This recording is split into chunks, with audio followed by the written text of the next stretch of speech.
Assalamualaikum warahmatullahi wabarakatuh.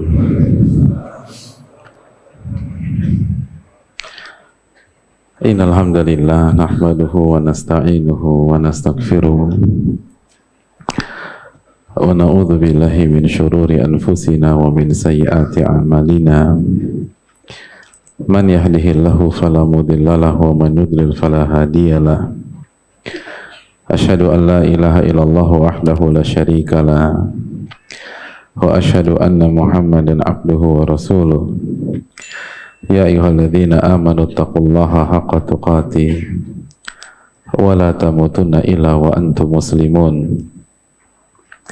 Ya ayyuhan nasu taqu rabbakumul ladzi khalaqakum min nafsin wahidah wa khalaqa minha zawjaha wa batha minhuma rijalan katsiran wa nisaa'a. Wattaqullaha alladzi tasaaluna bihi wal arham. Innallaha kana 'alaikum raqiba. Ya ayyuhalladzina amanu taqullaha wa qulu qawlan sadida yuslih lakum a'malakum wa yaghfir lakum dhunubakum wa man yuti'illaha wa rasulahu faqad faza fawzan 'azima. Amma ba'du fa inna asdaqal hadithi kitabullah wa khairal hadyi hadi Muhammadin sallallahu alaihi wasallam wa syarrul umuri muhdatsatuha wa kullu muhdatsatin bid'ah wa kullu bid'atin dhalalah wa kullu dhalalatin finnar.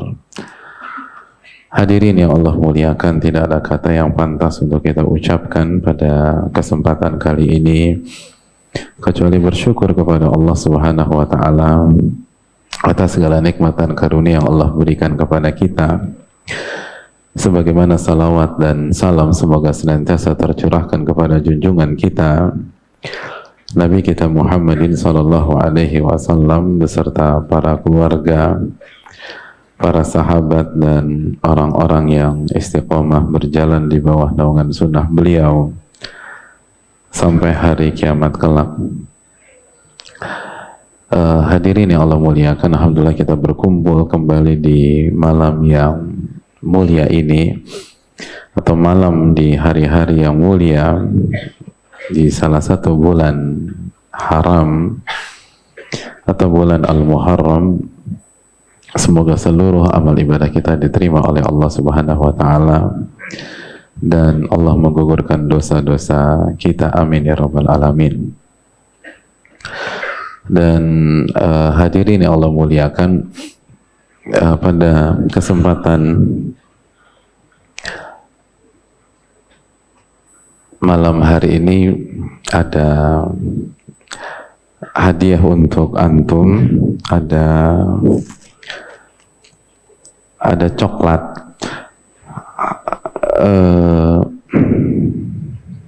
Kita di sini jumlahnya ada berapa sih? Halo. Iya. Yang pastinya nggak cukup. Yang pastinya nggak cukup. Tapi Nabi SAW bisa tips agar hadiah ini cukup buat kita.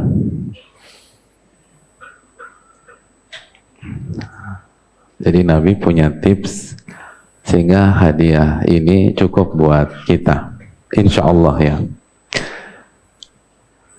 Dan jelas solusinya bukan disulap, karena Nabi bukan mentalis. Tapi hadis berikut ini, kata Nabi SAW, ta'amul itsnain kafi tsalatsa. Makanan yang buat 2 orang itu cukup buat 3 orang. Wa ta'amul tsalatsa kafil arba'ah. Dan makanan untuk 3 orang itu sebenarnya cukup buat 4 orang. Hadis sahih riwayat Imam Bukhari dan Muslim. Bukan dalam riwayat Imam Muslim, Nabi SAW mengatakan ta'amul wahid yakfi al-ithnain. Makanan untuk 1 orang sebenarnya itu cukup buat 2 orang. Wa ta'amul ithnain yakfi al-arba'ah. Dan makanan untuk 2 orang itu cukup untuk 4 orang. 4 orang tuh sebenarnya cukup. Wa ta'amul arba'a yakfi thamaniyah. Dan makanan untuk 4 orang itu sebenarnya cukup buat 8 orang. Buat 8 orang. Hadis riwayat Imam Muslim. Gitu hadirin.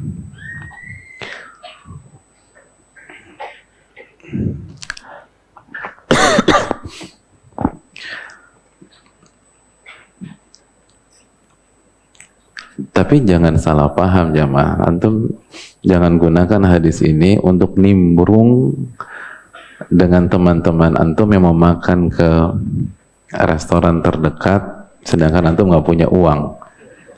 Gue ikut lo,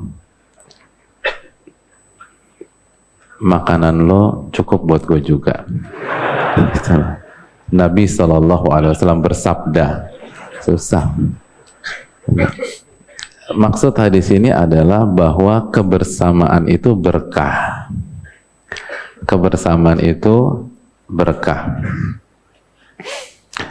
Nah, malam ini coba kita bukti ini. Kira-kira majelis kita berkah apa enggak?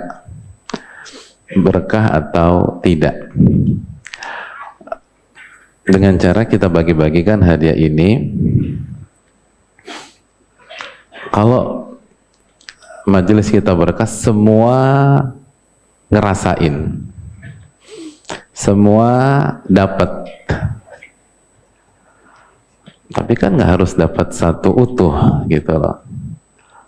Kan tadi kata Nabi SAW, 1 itu cukup buat 2, 2 cukup buat 4, 4 itu cukup buat 8. Jadi kalau di sini misalnya ada apa? Ada 80, sebenarnya cukup makanan 40 porsi. Itu cukup buat 80 orang. Jadi kita pengen majelis kita diberkahi oleh Allah Subhanahu wa taala. Maka kita sharing gitu ya. Intinya semua harus dapat dan semua harus ngerasain hadiah ini. Jadi begitu dapat nih, begitu dapat, jangan dikantongin, ya, jangan dikantongin. Antum buka, gitu loh. Antum buka, terus antum ambil potek, terus antum makan, gitu loh. Enak nggak? Lumayan. Cuma antum kasih ke teman antum gitu, ya. Kemudian antum bagikan, satu ke sana, satu ke sana ya. Dan harus ada, semua harus ngerasain. Ayo, saya kasih waktu 30 detik. Enggak ada, coba bagiin. Ya. Yang akhwat udah dibagiin belum?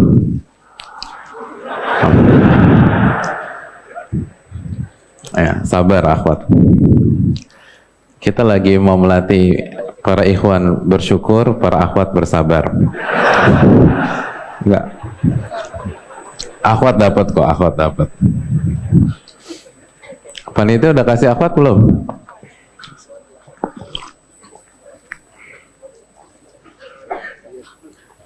Akhwat udah dapat?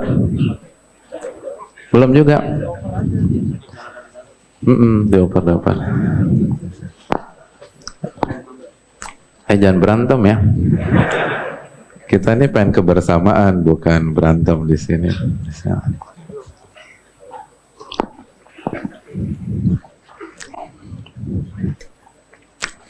Pokoknya saya nggak mau tahu, semua harus ngerasain.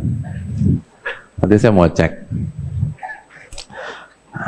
Kalau ada nggak ngerasain, berarti yang disalahkan sebelahnya, ya, atau depannya. Antum yakin nggak dengan hadis itu? 1 cukup untuk 2, 2 untuk 4, 4 untuk 8. Jadi bisa tuh jamaah. Gitu. Akhwat udah dapat? Belum juga. Mana sih ini? Jangan-jangan disabotas saja. Mana panitianya? Hah? Mana buat akhwat? Udah ada Ustadz. Oh, udah ada ya. Yuk Neng bawa bagiin. Kamu bawa yang bagiin. Bagian belakang ya. Yang ini nih, jangan yang baju. Ini sama kanji aja.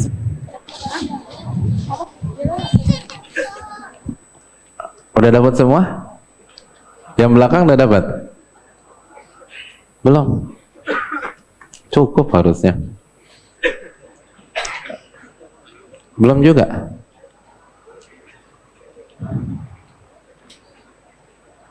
Yang belum dapat siapa? Coba angkat tangan. Oh banyak lah. Waduh. Apa? Tanggung jawab lah, bagi-bagi loh ya. Harus dapat semuanya. Coba angkat tangan yang belum dapat biar bisa di-share. 1, 2. Biasa aja, biasa. Jangan ke orang belum makan 3 hari. Ini cuma coklat. Tenang, sabar. Kok susah ya kalau makanan kelihatan aslinya semua. Nggak bercanda.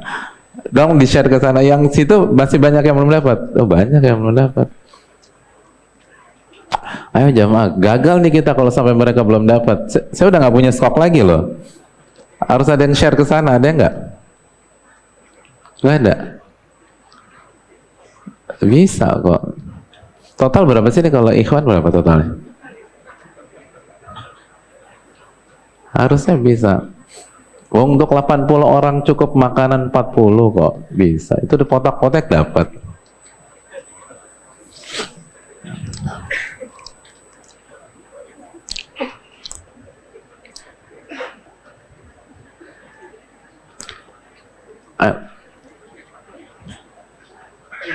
Coba kita latihan keberkahan lah, gitu. Harus berkah nih, majelis kita harus berkahnya kuat, bagi-bagi. Ambil sedikit aja gitu loh.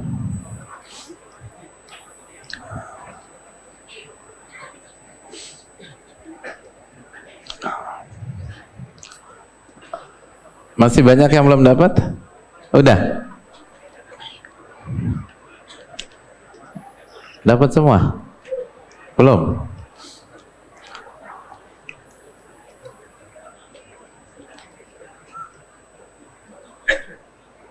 Udah?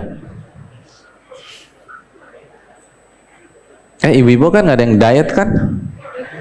Ibu-ibu buka coklat biasa diet karbo. Udah?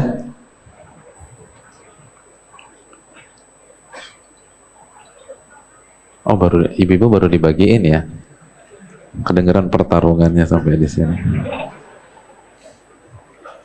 Ada yang belum dapat nggak coba? Ikhwan ada? Tuh 1 belum, masih banyak. Ya Allah.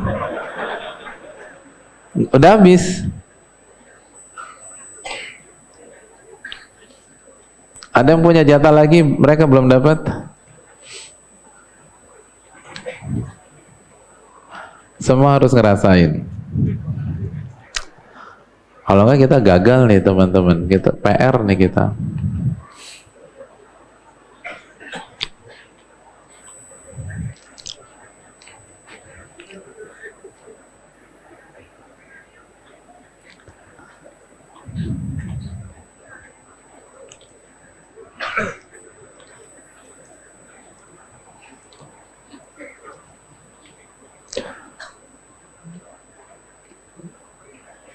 Faris mana Faris? Kenapa? Faris mana Faris? Faris.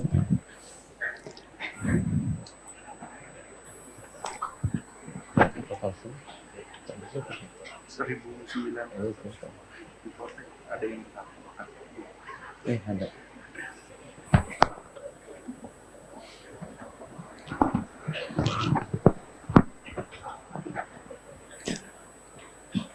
Udah semua?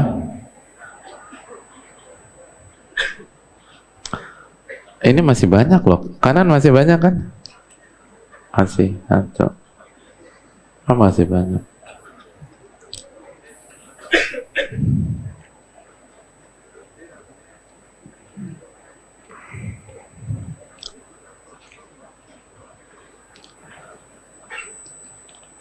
Yang di luar jangan nggak dapat ya? Di luar dapat nggak? Di luar dapat nggak? Enggak. Oh dapat, masya Allah. Azan.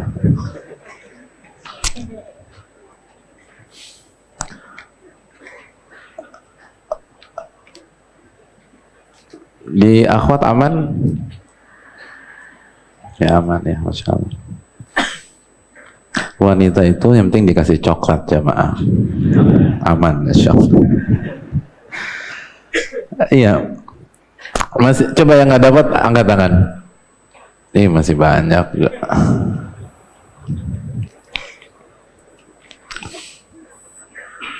Ya.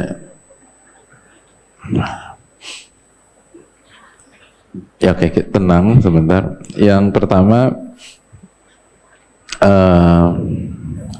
itu masih ada tuh. Itu apa? Masih ada. Langsung dioper-oper aja. Takut nggak nyampe ya? Nah. Coba dibagiin. Nggak ada yang mulai ambil dua ya? Nggak ada yang mulai ambil dua. Ini tentang keberkahan. Ini bukan tentang sebuah coklat.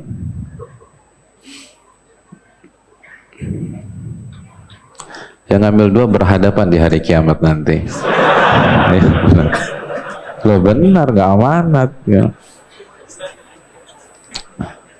Udah? Coba yang belum dapat angkat tangan. Udah dapat semua? Kok masih belum sih? Coba.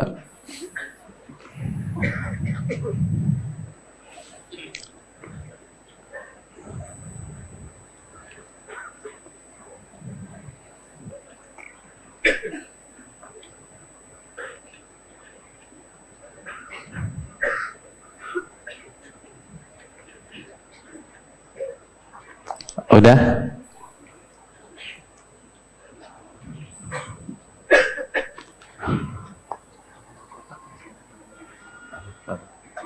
Tapi nggak panjang untuk Udah semua. Yang luar dapat.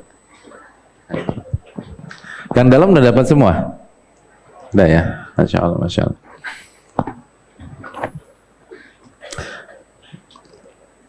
Gimana, aman?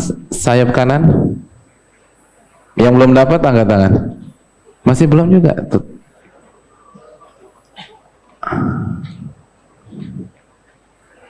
Oke, udah. Iya, hadirin yang Allah muliakan.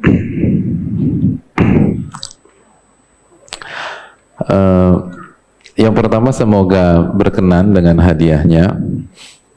Yang kedua, sekali lagi ini bukan tentang coklat. Jadi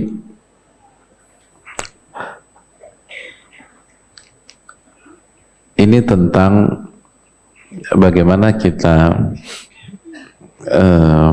melakukan simulasi dan latihan untuk mendapatkan keberkahan. Karena para ulama mengatakan hadis-hadis di atas itu tentang keberkahan. Kalau makanan itu berkah, itu satu bisa buat dua, dua bisa buat empat, dan empat bisa buat 8.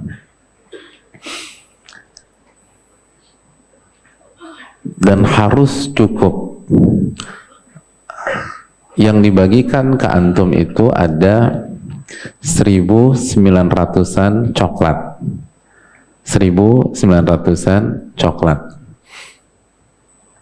Itu dan bisa dibagi 4, bukan 2 lagi tuh, bisa bagi 4, walaupun masih ada yang langsung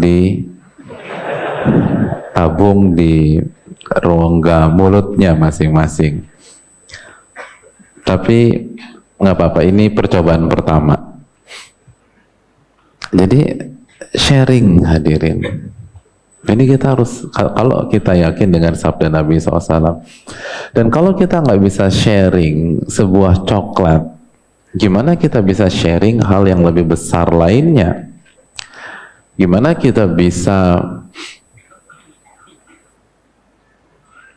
menyisihkan uang kita untuk dakwah misalnya, untuk saudara kita yang nggak mampu, untuk fakir miskin, untuk fisabilillah. Kalau cuma coklat aja, dan bukan hanya coklat, gratisan hadirin. Iya kan, antum kan nggak beli. Gimana kalau itu uang kita? Kalau kita nggak bisa sharing hal sederhana itu, gimana kita bisa sharing hal yang lebih besar? Semua hal besar diawali dari hal kecil. Semua hal besar diawali dari hal kecil.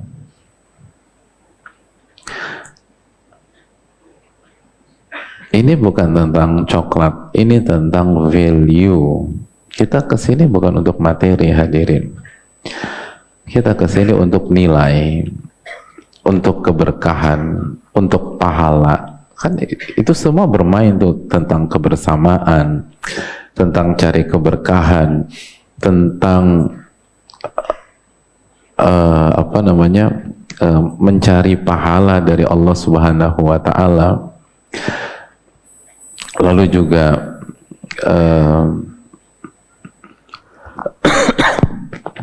Nabi SAW bersabda, wala ya'kul ta'amaka illa taqi, dan jangan ada yang makan makananmu kecuali orang yang bertakwa. Hadis riwayat Imam Abu Dawud. Ketika kita punya sepotong makanan, terus kita lihat saudara kita datang untuk menuntut ilmu, terus dia jaga ibadahnya, berarti insya Allah nih orang berusaha bertakwa. Itu kasih makanan buat dia, itu berkah buat kehidupan kita jamaah, berkah buat hidup kita, berkah buat uang kita, dan seterusnya. Dan sekali lagi, minggu lalu kita sudah berbicara bahwa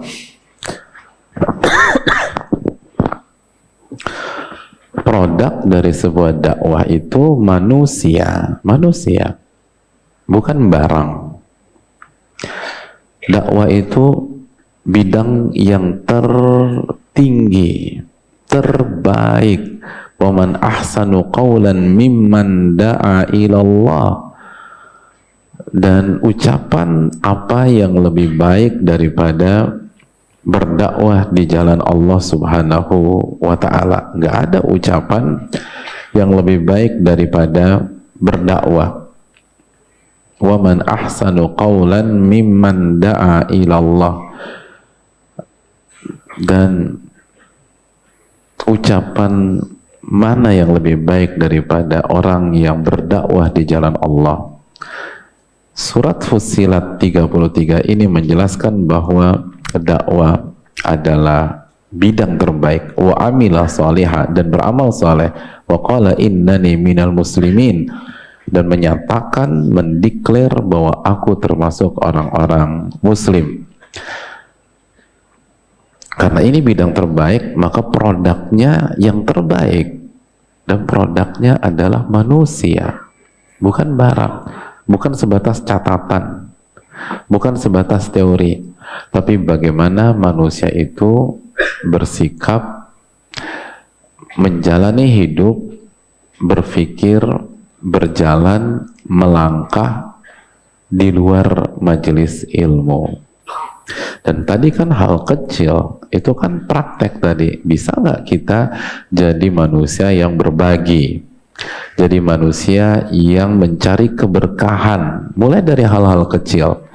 Kita sudah sampaikan bahwa inti dari ilmu adalah keberkahan, bukan konten, bukan sebatas hafalan walaupun hafalan itu penting, bukan sebatas pemahaman walaupun pemahaman itu penting, tapi inti dari ilmu adalah keberkahan.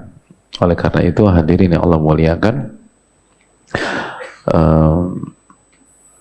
yang baru saja kita lakukan adalah sebuah hal yang goalnya itu lebih dari satu sisi atau dari satu angle.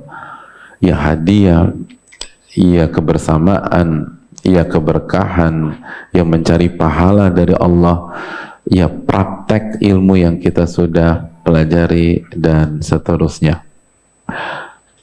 Terima kasih atas sikap yang kooperatif. Semoga kita bisa lebih baik lagi di pertemuan-pertemuan ke depan, dan bisa lebih berkah lagi, gitu loh. Gitu. Kalau malam ini 1900, besok berarti berapa tuh? 1500 ya. Percobaan ketiga 1000, Masya Allah. Pertemuan keempat 700. Pertemuan kelima 250, Masya Allah. Lo semakin berani sharing nggak tuh? Dan insya Allah kalau kita bisa sharing, kanallahu fi aunil abdi maka al abdu fi auni akhi. Allah itu akan bantu saudaranya ketika Allah akan bantu seorang hamba ketika hamba itu bantu sharing ke saudaranya. Jadi banyak hadirin. Kita datang ke sini itu untuk cari ilmu yang berkah, bukan sekedar ilmu yang banyak atau teori. Kita akan lanjutkan pada sholat isya. Sudah masuk azan ya? Oh belum. Tadi azan apa tuh? Aduh, subhanallah. Berapa menit lagi sih? Hah? 1 menit lagi.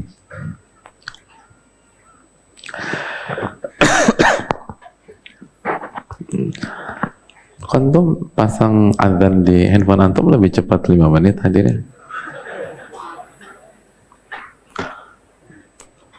Ya, oleh karena itu hadirin yang Allah muliakan, dan semoga ini bulan mulia, ini bulan Al-Muharram, semoga amal ibadah kita dilipat gandakan oleh Allah Subhanahu wa taala. Sekali lagi terima kasih banyak atas sikap yang kooperatif, dan semoga saat kita bisa mulai dari hal-hal kecil, Allah akan berikan taufik kepada kita untuk sharing dalam skop yang lebih besar lagi.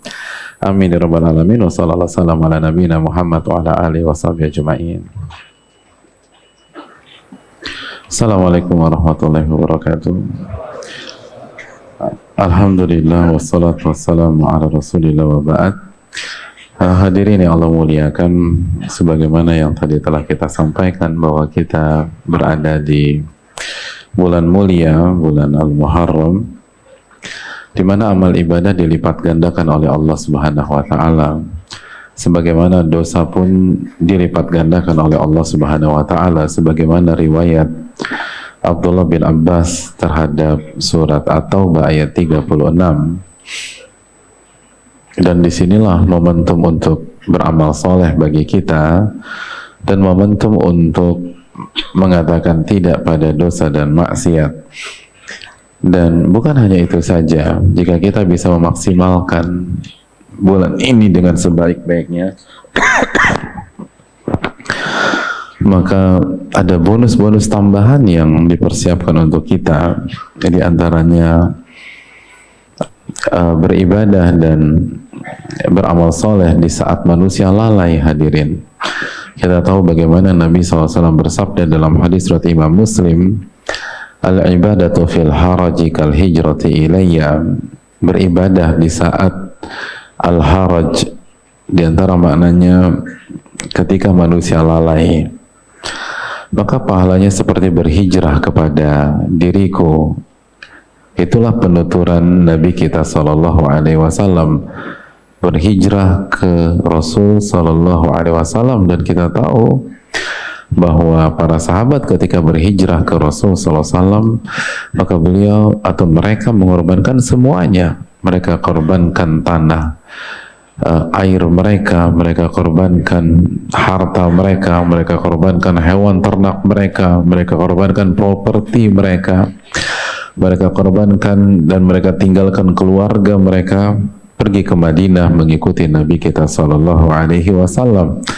Dan Nabi mengatakan sekali lagi, orang yang beribadah di saat al-haraj, di zaman fitnah, atau pada saat manusia lalai, maka pahalanya seperti berhijrah ke Rasul Sallallahu Alaihi Wasallam. Dan kita tahu banyak orang melalaikan bulan Al-Muharram sebagai bulan yang mulia. Tidak ada penyambutan yang semestinya, tidak ada spirit beribadah sebagaimana seyogyanya. Maka ini adalah kesempatan bagi orang yang punya ilmu dan belajar untuk memanfaatkan kondisi sebagai lumbung pahalanya. Lalu bukan berhenti sampai di sini saja jamaah. Orang yang semangat mengisi bulan Al-Muharram, maka ia pun mendapatkan pahala perintis kebaikan, perintis amal soleh, penghidup sunnah Nabi SAW yang sudah hampir punah, sebagaimana sabda Nabi SAW dalam hadis riwayat Imam Muslim, man sanna fil islami sunnatan hasanatan falahu ajruha wa ajru man amila biha min ghairi an yanqusa min ujurihim syai'. Barang siapa yang menghidupkan sunnah Nabi yang hampir punah, yang sudah langka di masyarakat, maka dia akan mendapatkan pahala hal tersebut, pahala menghidupkan sunnah Nabi, kembali merintis sunnah Nabi SAW. Dan dia akan mendapatkan pahala orang-orang yang mengikuti dia, yang terinspirasi oleh dia, yang terpengaruh oleh dia, sehingga semangat menghidupkan sunnah tersebut. Dan salah satu sunnah Nabi SAW yang mulai langka di masyarakat, yang sudah tidak dikenal oleh banyak di antara kita, adalah memperbanyak ibadah di bulan Al-Muharram sebagai satu dari 4 bulan haram. Oleh karena itu jamaah sekalian, maksimalkan ibadah kita, kajian seperti ini, lalu sholat, puasa, zikir, perbanyak doa di bulan ini, lalu perbanyak membaca Al-Quranul Karim, dan sebagaimana juga perkuat amal soleh yang bersifat horizontal, birrul walidain, berikan hadiah kepada orang tua, lalu juga berikan hadiah buat istri misalnya, tambah uang belanja mereka. Hadirin, saya tahu berat bagi antum, dan juga saya juga beban bicara seperti ini, istri anak ada di belakang.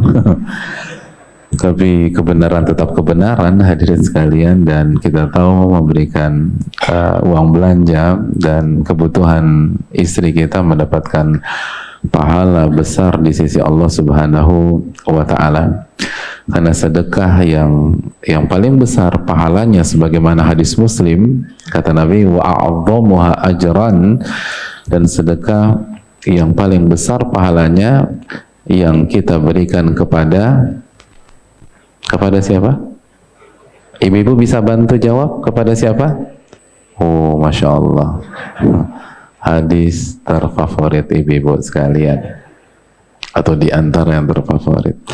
Jadi kasih senangkanlah hati istri kita hadirin sekalian, dan sebagaimana ibu-ibu juga perbanyak khidmat kepada suami,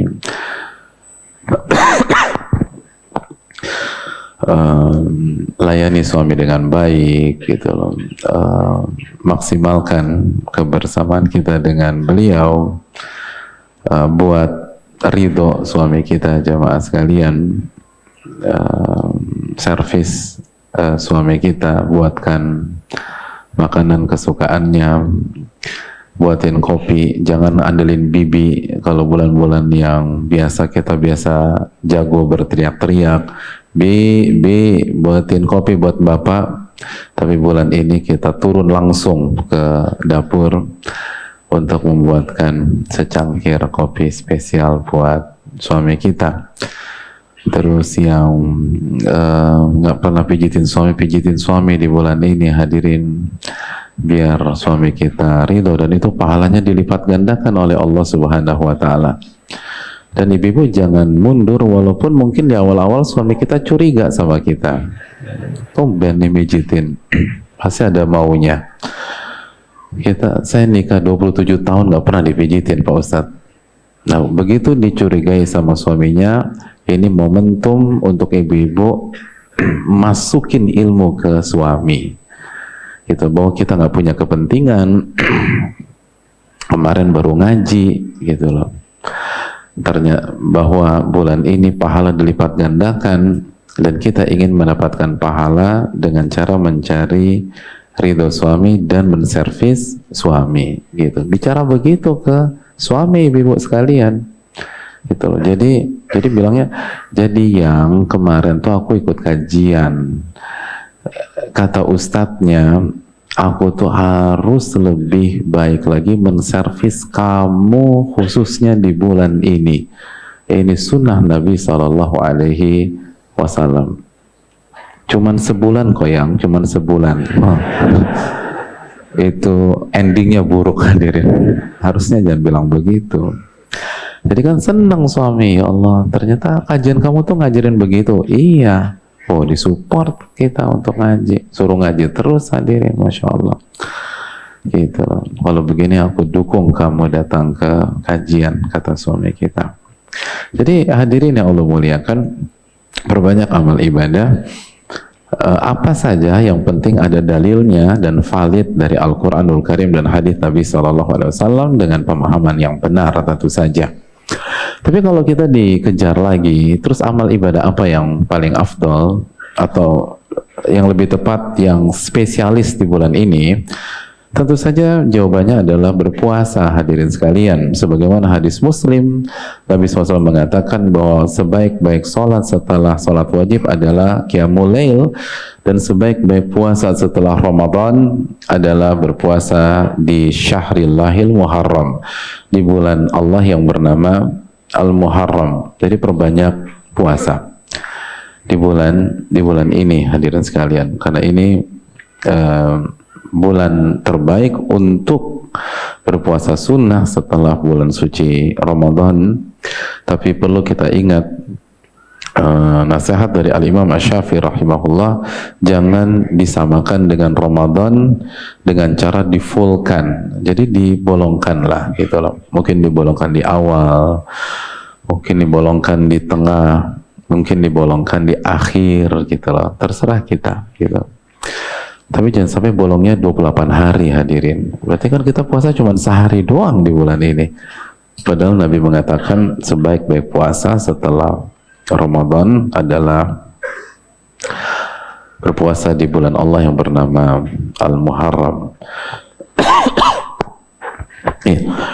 Dan kalau kita butuh yang lebih spesifik lagi, maka tentu saja jawabannya adalah puasa Ashura, yaitu puasa di tanggal 10 Al-Muharram.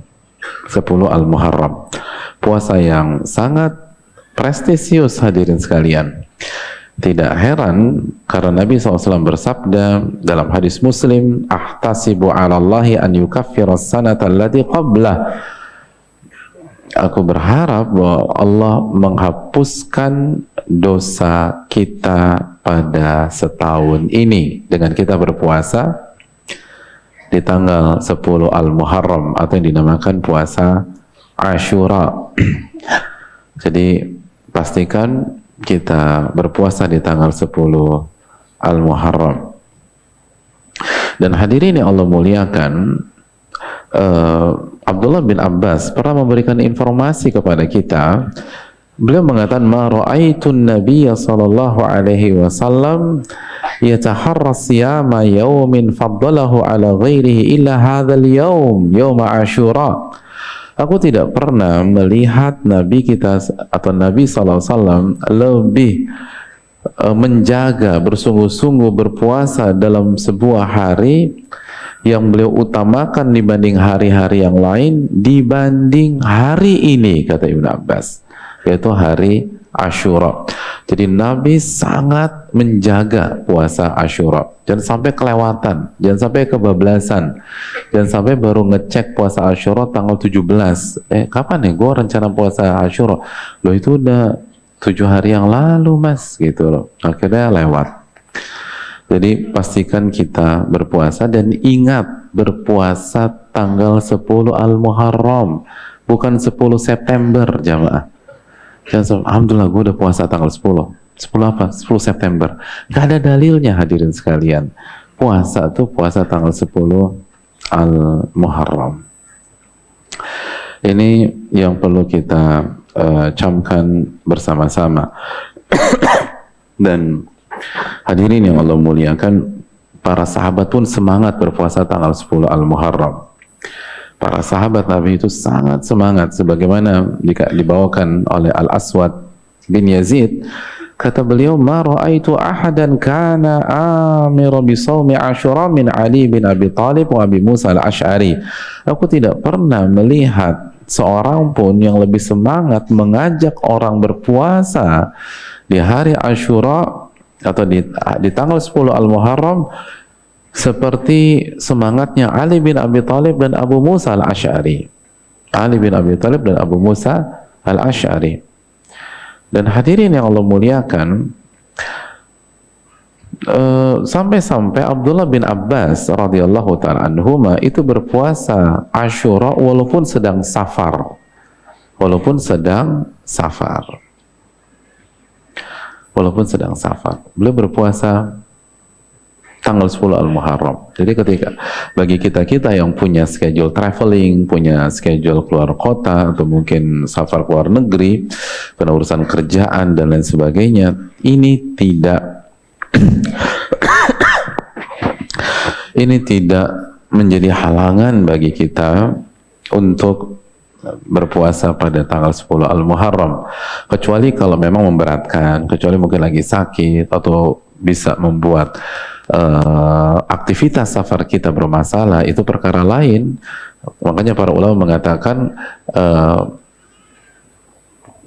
berpuasa atau hukum serta kaidah berpuasa sunnah pada saat safar itu seperti hukum dan kaidah berpuasa wajib ketika safar, ketika Ramadan pada saat kita safar di sana.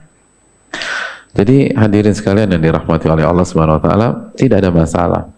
Tidak ada masalah. Bahkan jamaah, nama-nama besar seperti Al-Imam Az-Zuhri itu bahkan ketika safar beliau berpuasa Asyura. Sedangkan ketika beliau safar di Ramadan itu beliau berbuka dan mengqadanya. Makanya hal itu menggelitik di benak banyak pihak. Kenapa Imam Az-Zuhri rahimahullah seakan-akan lebih mementingkan puasa Asyura dibanding puasa Ramadan? Karena ketika beliau safar tanggal 10 Al-Muharram, beliau tetap berpuasa Asyura. Tapi ketika beliau safar ketika Ramadan, beliau berbuka. Sebagaimana dibawakan Adz-Dzahabi dalam Siyar A'lamin Nubala. Lalu hal ini ditanyakan kepada Al-Imam Az-Zuhri rahimahullah. Apa jawaban beliau? Kata beliau, adapun puasa Ramadan, kalau saya berbuka fa'iddatun min ayyamin ukhar. Beliau membawakan langsung redaksi firman Allah dalam surat Al-Baqarah ayat 185. Jadi Allah berfirman, kalau Anda berbuka, Anda bisa ganti di waktu-waktu lain selain Ramadan. Fa'iddatun min ayyamin ukhar. Jadi kata Imam Zuhri, kalau saya batalkan puasa Ramadan pada saat saya safar, saya bisa mengqadha. Adapun puasa Asyura, kalau saya nggak puasa, saya nggak bisa menggantinya. Artinya nggak ada ayat tentang itu. Beda dengan Ramadan. Oleh karena itu hadirin sekalian yang dirahmati oleh Allah Subhanahu wa taala, maksimalkanlah kebersamaan kita dengan tanggal 10 Al-Muharram nanti dengan berpuasa sunnah Asyura, dan ini menghapuskan dosa 1 tahun ini. Dan hadirin yang Allah muliakan, jangan sampai juga kita terjebak dengan talbis iblis, terjebak dengan tipu daya iblis. Karena ada sebagian orang itu sengaja tidak puasa Asyura. Kita tidak bicara dosa, karena ini jelas puasa sunnah.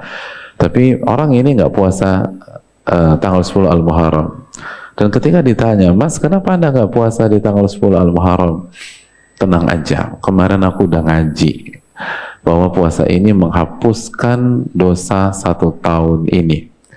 Dan saya sudah puasa Arafah bulan lalu. Arafah bulan tahun ini dan tahun ini ke belakang dan tahun ini ke depan, udah 2. Buat apa saya puasa Asyura? Kan udah Arafah. Bahkan kelebihan 1 tahun lagi nih, gitu katanya. Saya mau dosa lagi, subhanallah, na'udzubillah, na'udzubillah. Iya nggak hadirin? Kan Arafah tuh puasa nggak? Yang wukuf puasa Arafah, dan puasa Arafah kan menggugurkan setahun ke belakang dan setahun ke depan. Sedangkan Asyura tahun ke belakang aja. Berarti udah dong, clear dong. Buat apa lagi kita puasa Asyura? Benar juga ya Pak Ustadz ya. Hadirin yang Allah muliakan, ini adalah permainan dari syaitan agar kita tidak semangat beribadah. Hadirin, tidak ada yang tahu kalau kita puasa Arafah, puasa kita diterima sama Allah Subhanahu wa taala. Itu kan pahala kalau diterima. Kalau enggak gimana? Kalau enggak, ini kesempatan kita untuk menggugurkan dosa-dosa kita kembali.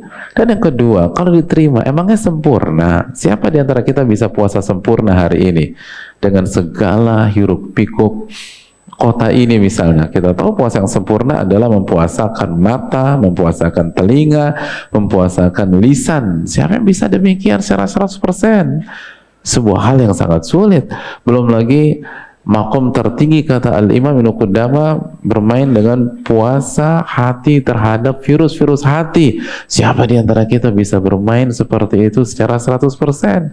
Maka hadirin yang Allah muliakan, disitulah hikmahnya banyak sekali Allah berikan varian-varian ibadah, sehingga ketika kita tidak maksimal di kotak A, kita punya kotak B. Ketika kita nggak maksimal di kotak B, kita punya kotak C.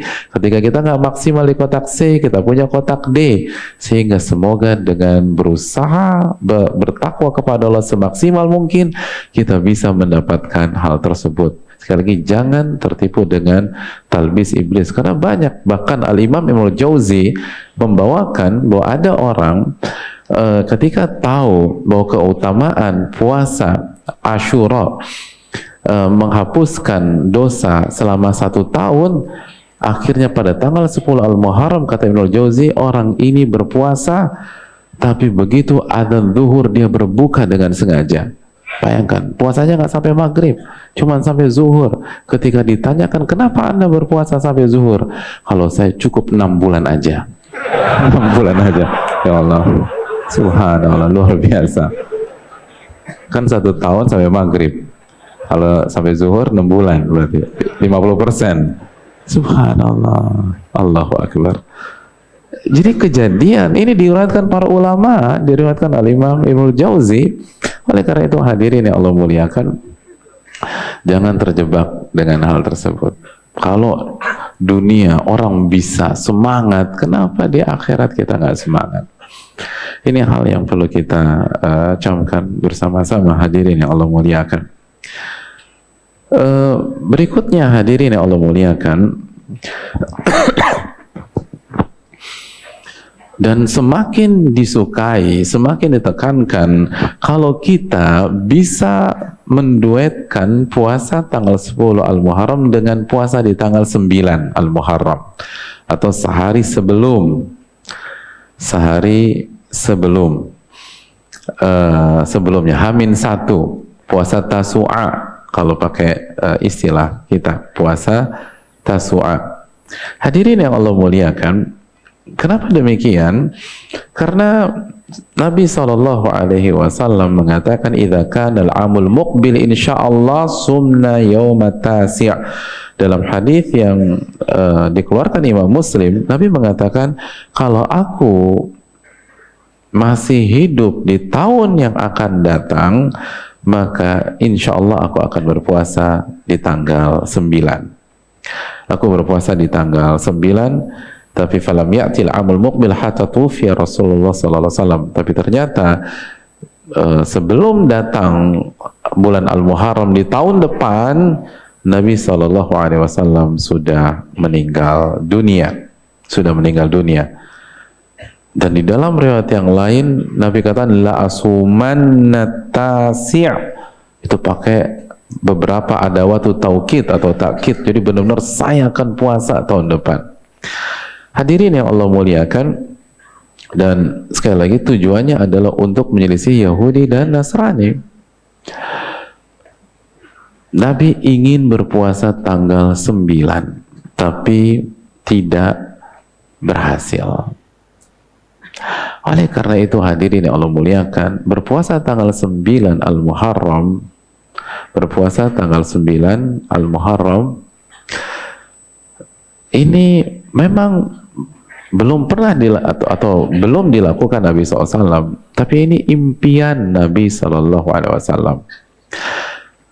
Hadirin, di masyarakat kita itu kita suka ketemu orang-orang yang merenovasi rumahnya di kampung, padahal dia nggak tinggal di kampung dia, dan kakak adiknya juga nggak tinggal di kampungnya, dan orang tuanya baru saja meninggal dunia. Ketika kita cross check, Mas, kenapa sih renovasi rumah yang ada di kampung Mas, padahal Mas tinggalnya di Jakarta atau di Jabotabek?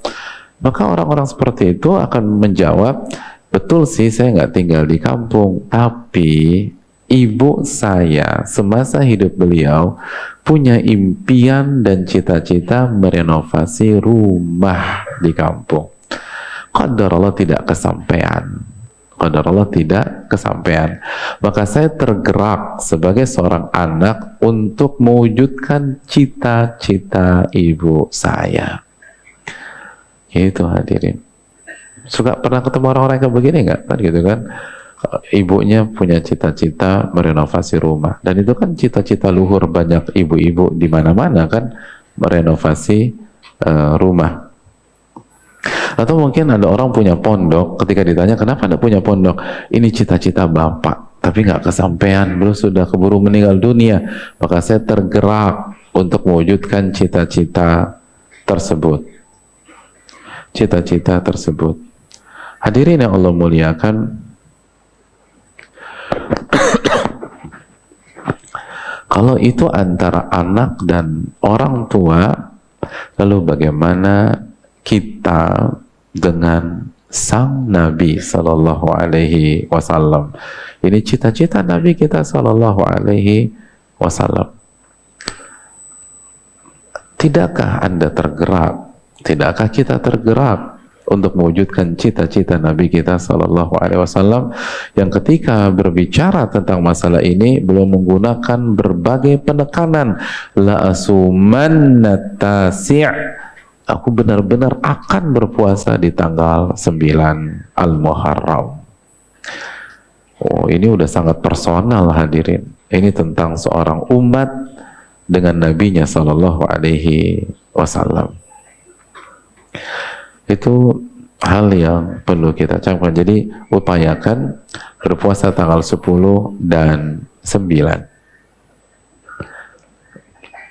Tapi kalau memang tidak bisa dan hanya bisa tanggal 10, puasa tanggal 10, dan tetap hukumnya sunnah, bukan makruh.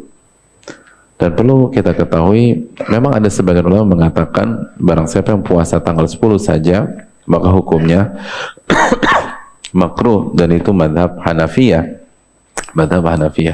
Itu pendapat yang rajih walau ta'ala bisawab.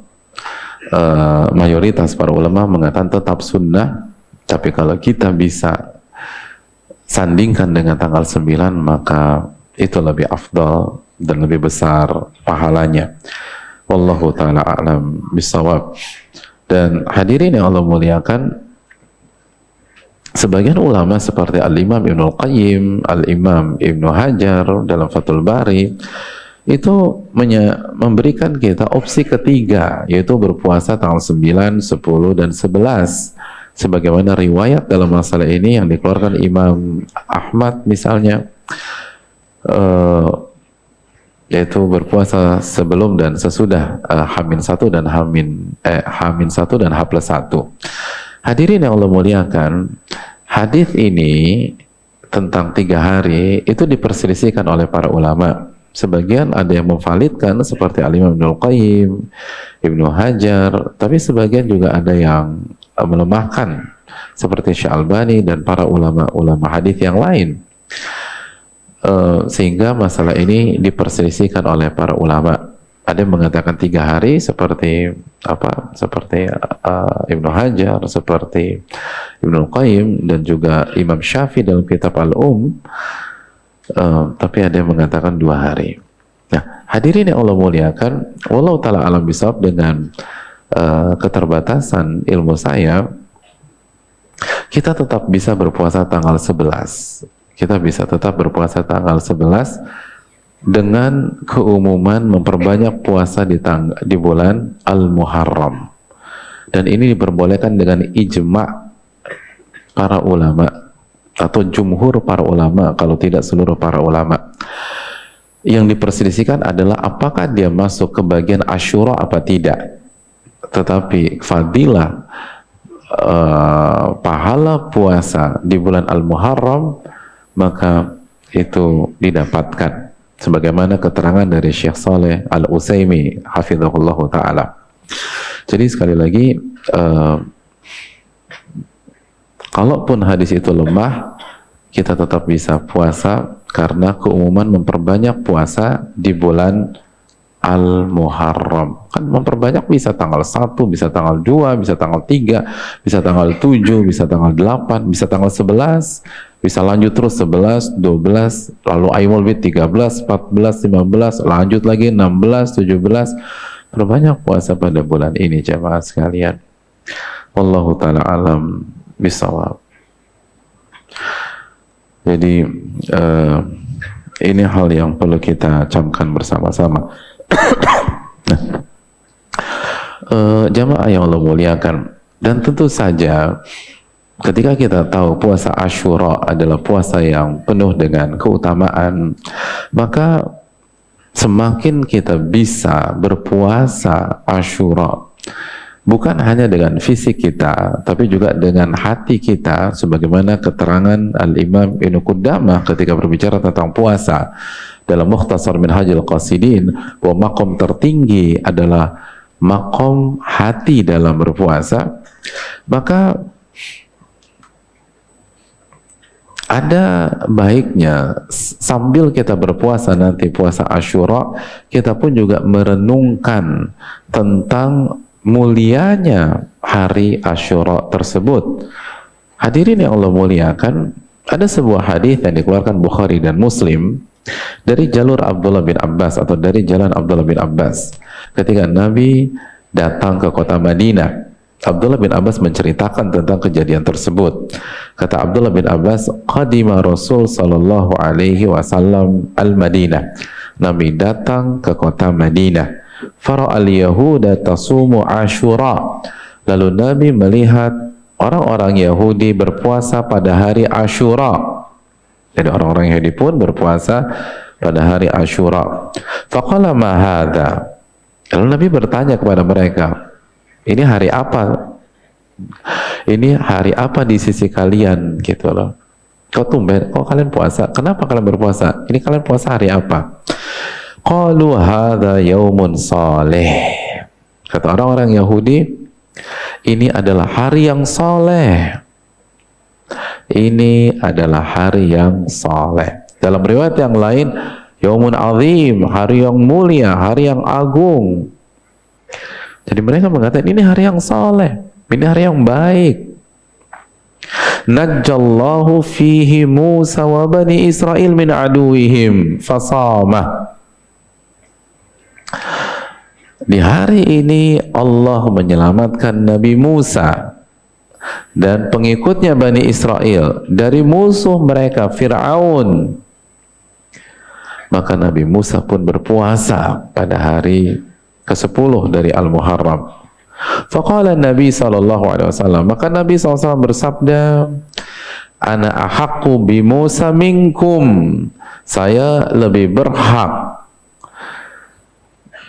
mengikuti Nabi Musa daripada kalian, atau bersyukur terhadap apa yang didapatkan Nabi Musa daripada kalian.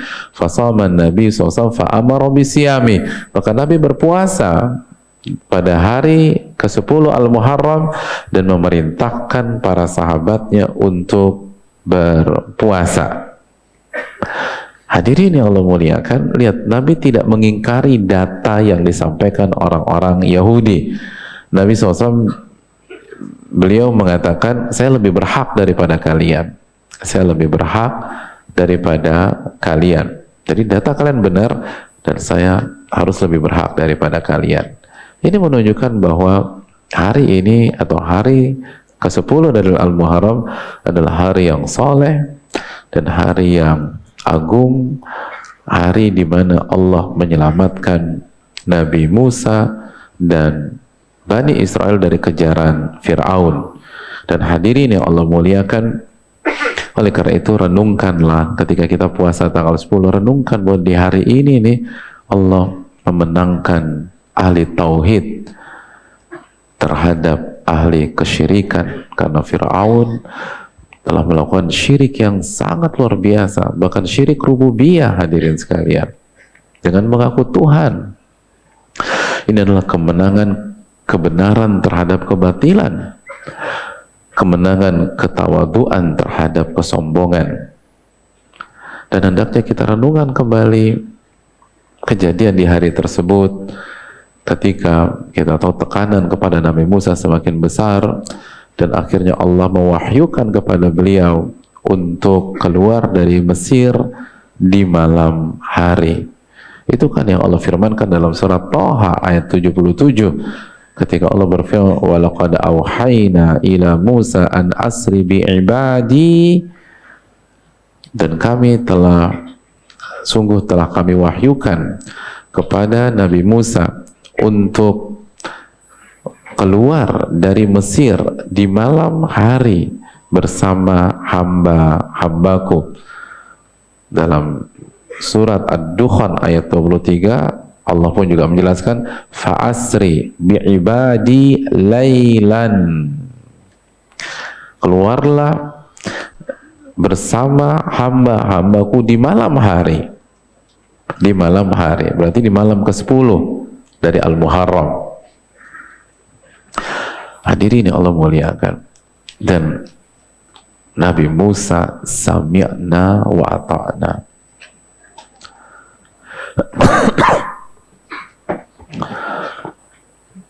Lihat, keluar dari Mesir, keluar dari negeri kita, negeri yang telah membesarkan beliau. Ini mental ini yang harus kita punya, hadirin. Dan lihat firman Allah dalam surat Ad-Dukhan ayat 23. Apa kata Allah? Fa'asri bi'ibadi laylan innakum muttaba'un. Keluarlah bersama dengan hamba-hambaku, pengikutmu, jamaahmu yang setia, yang beribadah kepada diriku di malam hari. Innakum muttaba'un. Sesungguhnya kalian, apa kata Allah? Sesungguhnya kalian akan dikejar atau diikuti. Innakum muttaba'un. Coba kalau antum ada di posisi Nabi Musa atau pengikutnya, antum keluar nggak dari Mesir? Kan ini perintah unik, hadirin. Fa'asri bi'ibadi laylan innakum muttaba'un. Keluarlah dari Mesir di malam hari bersama hamba-hambaku, kalian innakum, inna, kalian pasti dikejar. Tauhid ini hadir, pasti dikejar. Lihat ya, perintah kan unik, beda dengan perintah mainstream. Orang kan kalau suruh antum keluar, misalnya antum lagi dalam pelarian gitu, dia bilang, bro, lo harus keluar malam ini. Kalau enggak, mereka akan bisa mengetahui jejakmu di kota ini, misalnya begitu. Atau Anda harus keluar malam ini, nanti Anda yang atur, insya Allah nggak ada yang tahu, aman. Gitu. Itu kan mengangkat moral kita. Tapi kalau perintahnya lo harus keluar dan lo pasti dikejar, kan lo mikir juga, gimana sih nih gitu kan? Ya nggak sih, Anda mikir nggak sih? Anda harus keluar malam ini dan Anda pasti dikejar. Jadi ketahuan, dikejar tuh. Yang kejar siapa hadirin? Yang kejar siapa? Fir'aun. Oh, mikir hadirin.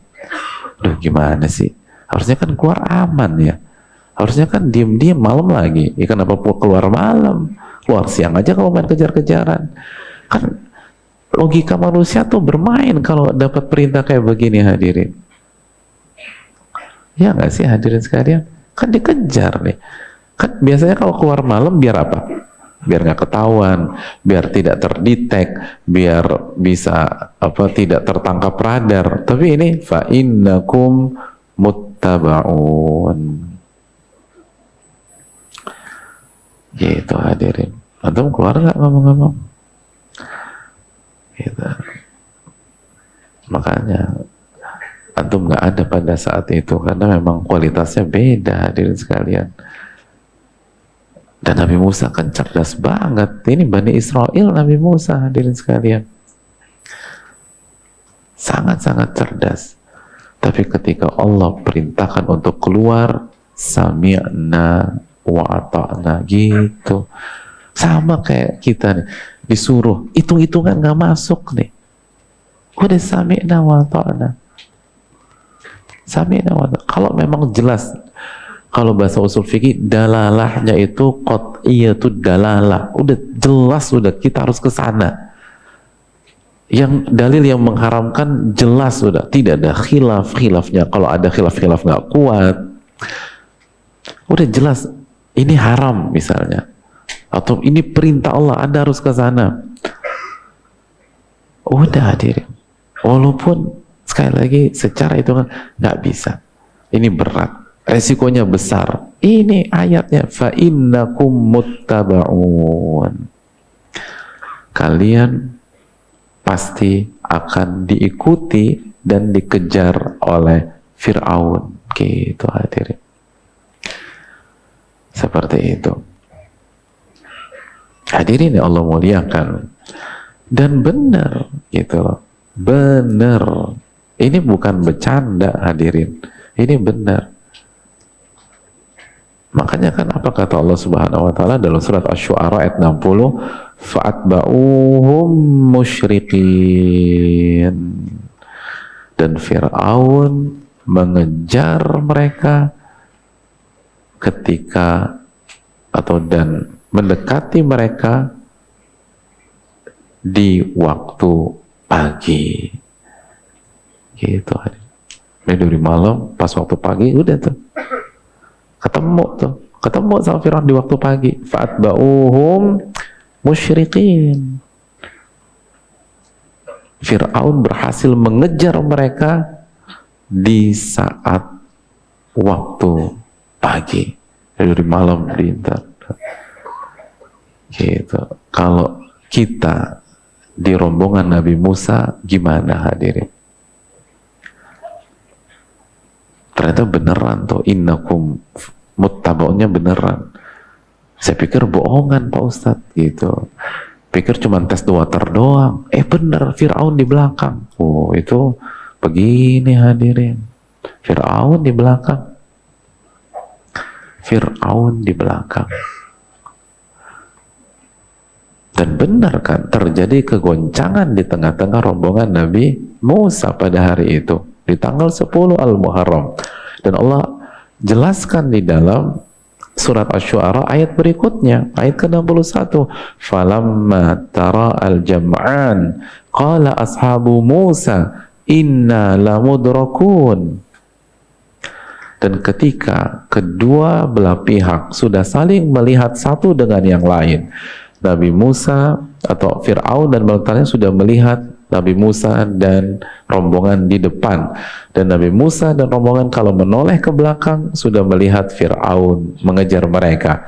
Di saat itu ashabu Musa, sahabat-sahabat Nabi Musa atau jamaah-jamaah Nabi Musa, orang yang beriman kepada Allah, sebagian yang Allah katakan ibadi dalam surat Ad-Dukhan yang kita sudah baca tadi, mengatakan inna lamudrakun, kita pasti ketangkap. Udah, pengen inna pakai ada apa, ada min ada waktu taukid lagi, kita pasti ketangkap, ada lam taukid lagi di situ, jadi udah pasti ketangkap. Udah nggak pakai insya Allah lagi, insya Allah ketangkap, udah nggak ada tuh, udah pasti ketangkap. Oh, ini kan bukan orang-orang sembarangan, ada goncang, ketangkap. Dan depan kan laut merah, bayangkan depan laut, lalu belakang Fir'aun. Gimana kita tuh hadirin? Itu yang terjadi di tanggal 10 Al-Muharram di pagi hari. Bingung orang. Hadirin yang Allah muliakan. Tapi Nabi Musa menunjukkan levelnya, hadirin. Beliau langsung menjawab, qala kalla inna ma'iya rabbi sayahdin. Sekali-sekali bukan begitu cara berpikirnya. Inna ma'iya rabbi sayahdin. Sesungguhnya, karena mereka sok mastiin, Nabi Musa juga kasih penekanan, inna ma'iya rabbi sayahdin. Sesungguhnya Rabbku bersama denganku, sayahdin, akan memberikan petunjuk kepadaku dan kita semua. Masya Allah hadirin. Dijawab langsung, dijawab. Kalau kita diragukan oleh banyak pihak, bisa nggak kita jawab langsung? Udah ketangkep deh, ketangkep. Manusia itu lemah dengan apa yang dia dengar, hadirin. Manusia itu lemah dengan apa yang dia dengar. Bahkan yang dia jalani aja, kalau dia dengar yang sebaliknya, mungkin dia goncang, hadirin. Dia goncang. Ada seorang anak perempuan cantik, tapi keluarganya aneh. Seluruh keluarganya bilang dia jelek. Ibunya bilang dia jelek. Kamu tuh jelek banget sih, nak. Ayahnya bilang dia jelek. Kamu tuh anak terjelek ayah yang ayah punya, gitu loh. Padahal anaknya cuma satu, gitu loh. Ya gitulah, ayahnya aneh. Kakek neneknya juga bilang, kamu tuh cucu nenek yang jelek. Kakeknya, kamu tuh jelek. Itu tiap tahun jelek. Ini anak tumbuh dari anak kecil, remaja, menjadi seorang gadis cantiknya ijma, hadirin. Masa penuntut ilmu bilang apa kayak masya Allah, kayak subhanallah, kayak tapi proses belajar, nggak apa-apa, proses belajar. Aduh, baru dikasih ini contoh fiksi ya, antum udah terpancing. Gimana realita di belakang sana? Ini contoh fiksi. Cantiknya ijma. Saya ingin tanya, ketika dia jadi seorang gadis yang cantik luar biasa, dia akan jadi gadis yang percaya diri atau minder, hadirin? Minder, tiap hari bilang jelek. Minder dia pikir saya jelek. Itu digangguin tukang rokok, bisa jadi dia terharu biru loh hadirin. Ternyata aku laku juga ya. Gimana nggak laku? Ada cantiknya ijma kok. Tapi dia enggak, kata papa jelek, kata mamaku bilang aku jelek, kata kakekku katanya aku jelek. Manusia tuh lemah dengan apa yang dia dengar hadirin. Lemah dengan apa yang dia dengar. Atau bayangin Nabi Musa dalam kondisi seperti itu orang-orang terdekatnya bilang inna lamudrakun, kita pasti ketangkep. Itu nggak ada mikir hadirin. Qala kalla, enggak, bukan begitu. Langsung di counter sama Nabi Musa. Itu iman hadirin. Makanya hadza yaumun sholeh, ini hari kesolehan. Enggak. Inna ma'i rabbi sayahdin. Sesungguhnya Rabbku bersama dengan diriku dan dia akan kasih petunjuk sama kita. Bayangkan, di counter di saat itu juga. Dan yang kedua, semakin hebatnya lagi, Nabi Musa ketika mengcounter, beliau juga nggak tahu apa planningnya Allah Subhanahu Wa Taala. Oh hebat, makanya kan bahasanya sayahdin, Allah akan kasih petunjuk. Berarti ketika Nabi Musa mengatakan itu, beliau tahu planning Allah? Nggak tahu. Jadi kalau dikejar lagi, emangnya apa? Nggak tahu juga gitu. Iya, nggak tahu hadirin.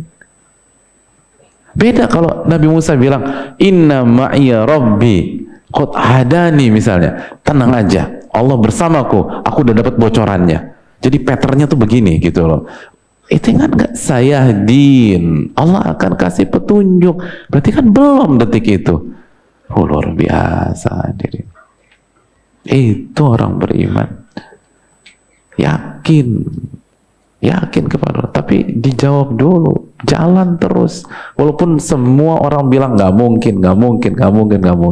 Oh ini parah pak, ini nggak bisa nih mas, nggak bisa. Oh ini bisa hancur nih mas, hancur. Tapi kalau itu jalan Allah, jalan hadirin. Walaupun semua kasih suara sumbang buat antum, jalan. Ini kita tiap tahun puasa hari Asyura, tapi bukan setiap tahun, setiap bulan kita galau gitu loh hadirin. Setiap bulan kita nggak, atau di banyak kesempatan kita nggak berani buat keputusan besar, kita nggak bisa membuat langkah besar. Tapi puasa Asyura berarti kan dia nggak ngerti apa yang dia puasain. Bagus sih, tapi kan sekali lagi apa yang dikatakan Ibnu Qudamah, salah satu sebab kegagalan orang beribadah, dia nggak ngerti apa makna dibalik ibadahnya tersebut. Puasa hari Asyura, kata dalam hadis tadi, hadza yaumun azim, ini hari mulia, hari besar, hari kesolehan. Ketika terjadi kondisi yang sangat genting dan orang-orang mulai meragukan kita bergantung kepada Allah Subhanahu wa taala. Itu orang mukmin. Ketika semua orang meragukan Anda padahal Anda berjalan di atas jalan yang benar, jangan mundur, jangan balik badan. Nabi Musa langsung qala kalla, bukan begitu. Inna ma'iya rabbi sayahdin. Sesungguhnya Rabbku bersama aku dan akan memberikan petunjuk. Belum ada. Jadi kondisi Nabi Musa pada saat itu menyerupai kondisi banyak di antara kita ketika ada masalah. Nggak tahu juga kita gimana solusinya, nggak tahu juga kita dari mana Allah kasih pertolongan, tapi kita yakin intam surullaha yansurkum. Jika kalian menolong agama Allah, pasti Allah akan tolong kalian. Caranya nggak tahu kita, itu ranah Allah, bukan ranah saya. Karena kita lakukan ikhtiar, lakukan sebuah keputusan, lakukan sebuah movement, lakukan sebuah langkah yang berada dalam koridor syariat. Itu langkah kita, bukan udah terserah Allah juga. Nggak ada. Nabi Musa kan nggak berhenti berjalan, jamaah, nggak diem gitu loh. Udah tenang, kita diam di sini aja. Siapa tahu kita diterbangkan ke langit. Kan nggak juga. Beliau tetap melangkah. Beliau tetap menuju Laut Merah. Bukan serahkan aja sama Allah, berjalan, melangkah buat sebuah action hadirin sekalian. Hadirin, Allah janjikan pertolongan, tapi Allah nggak sebutkan dari mana Allah tolong kita. Allah nggak sebutkan bagaimana cara Allah menolong keluarga kita, bagaimana Allah cara mengarahkan kita ke jalan yang benar. Tugas kita berusaha. Makanya Allah katakan la yus'al amma yaf'al. Allah nggak ditanya tentang apa yang Allah kerjakan. Itu ranah Allah. Itu ranah Allah. Bagaimana Allah menolong kita, kapan Allah menolong kita, itu ranah Allah. Dan itulah tauhid rububiyah, kita beriman dengan apa yang Allah kerjakan. Yang harus kita lakukan adalah uluhiyah, bagaimana beribadah kepada Allah, menjalankan perintah Allah dan menjauhi larangan Allah Subhanahu wa taala. Dan itulah makna dari ibadah. Harus ada action, hadirin, harus ada upaya, harus ada langkah, harus ada keputusan, harus ada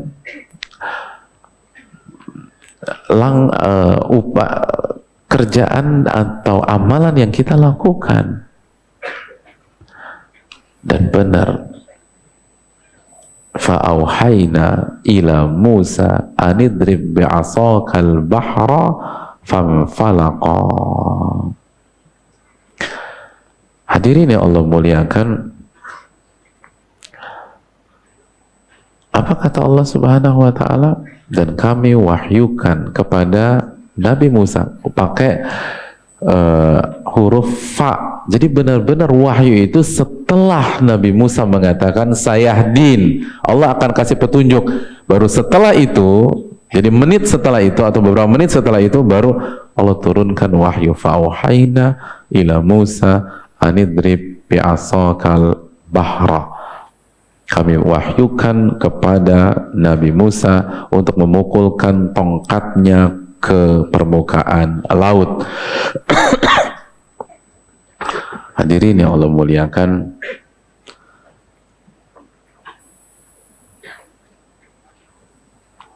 antum kebayangin gak sih kalau antum di posisi itu? Antum amalin gak tuh perintah? Atau logika yang bermain? Tunggu. Hukum fisika mana yang menyatakan bahwa memukul tongkat ke laut bisa memberikan solusi dan bisa membelah laut? Gitu loh.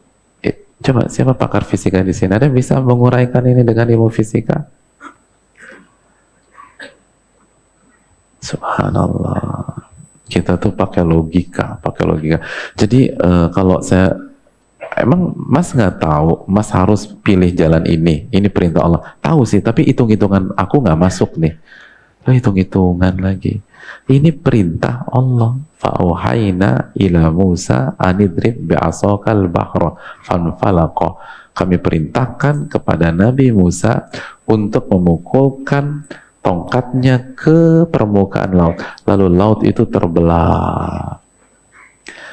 Dan terbelah bukan satu jalan, 12 jalan, hadirin.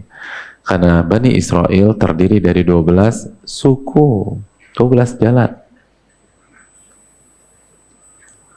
Dan dalam ayat yang lain, dalam surat Toha ayat 77, fadrib lahum tariqan fil bahri yabasa.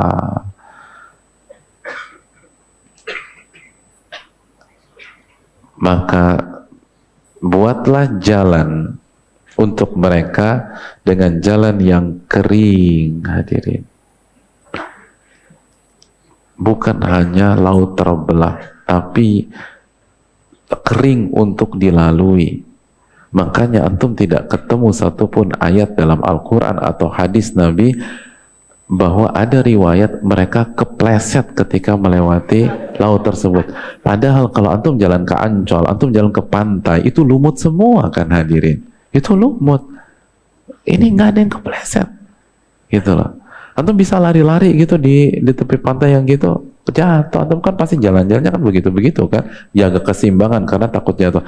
Itu mereka lari kencang, ya basah.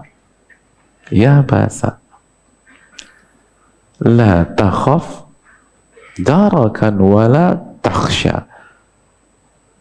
Kata Allah Subhanahu wa ta'ala, kamu tidak perlu takut dikejar dan ketangkep oleh mereka, dan engkau tidak perlu takut ketenggelam, kata Allah Subhanahu wa ta'ala.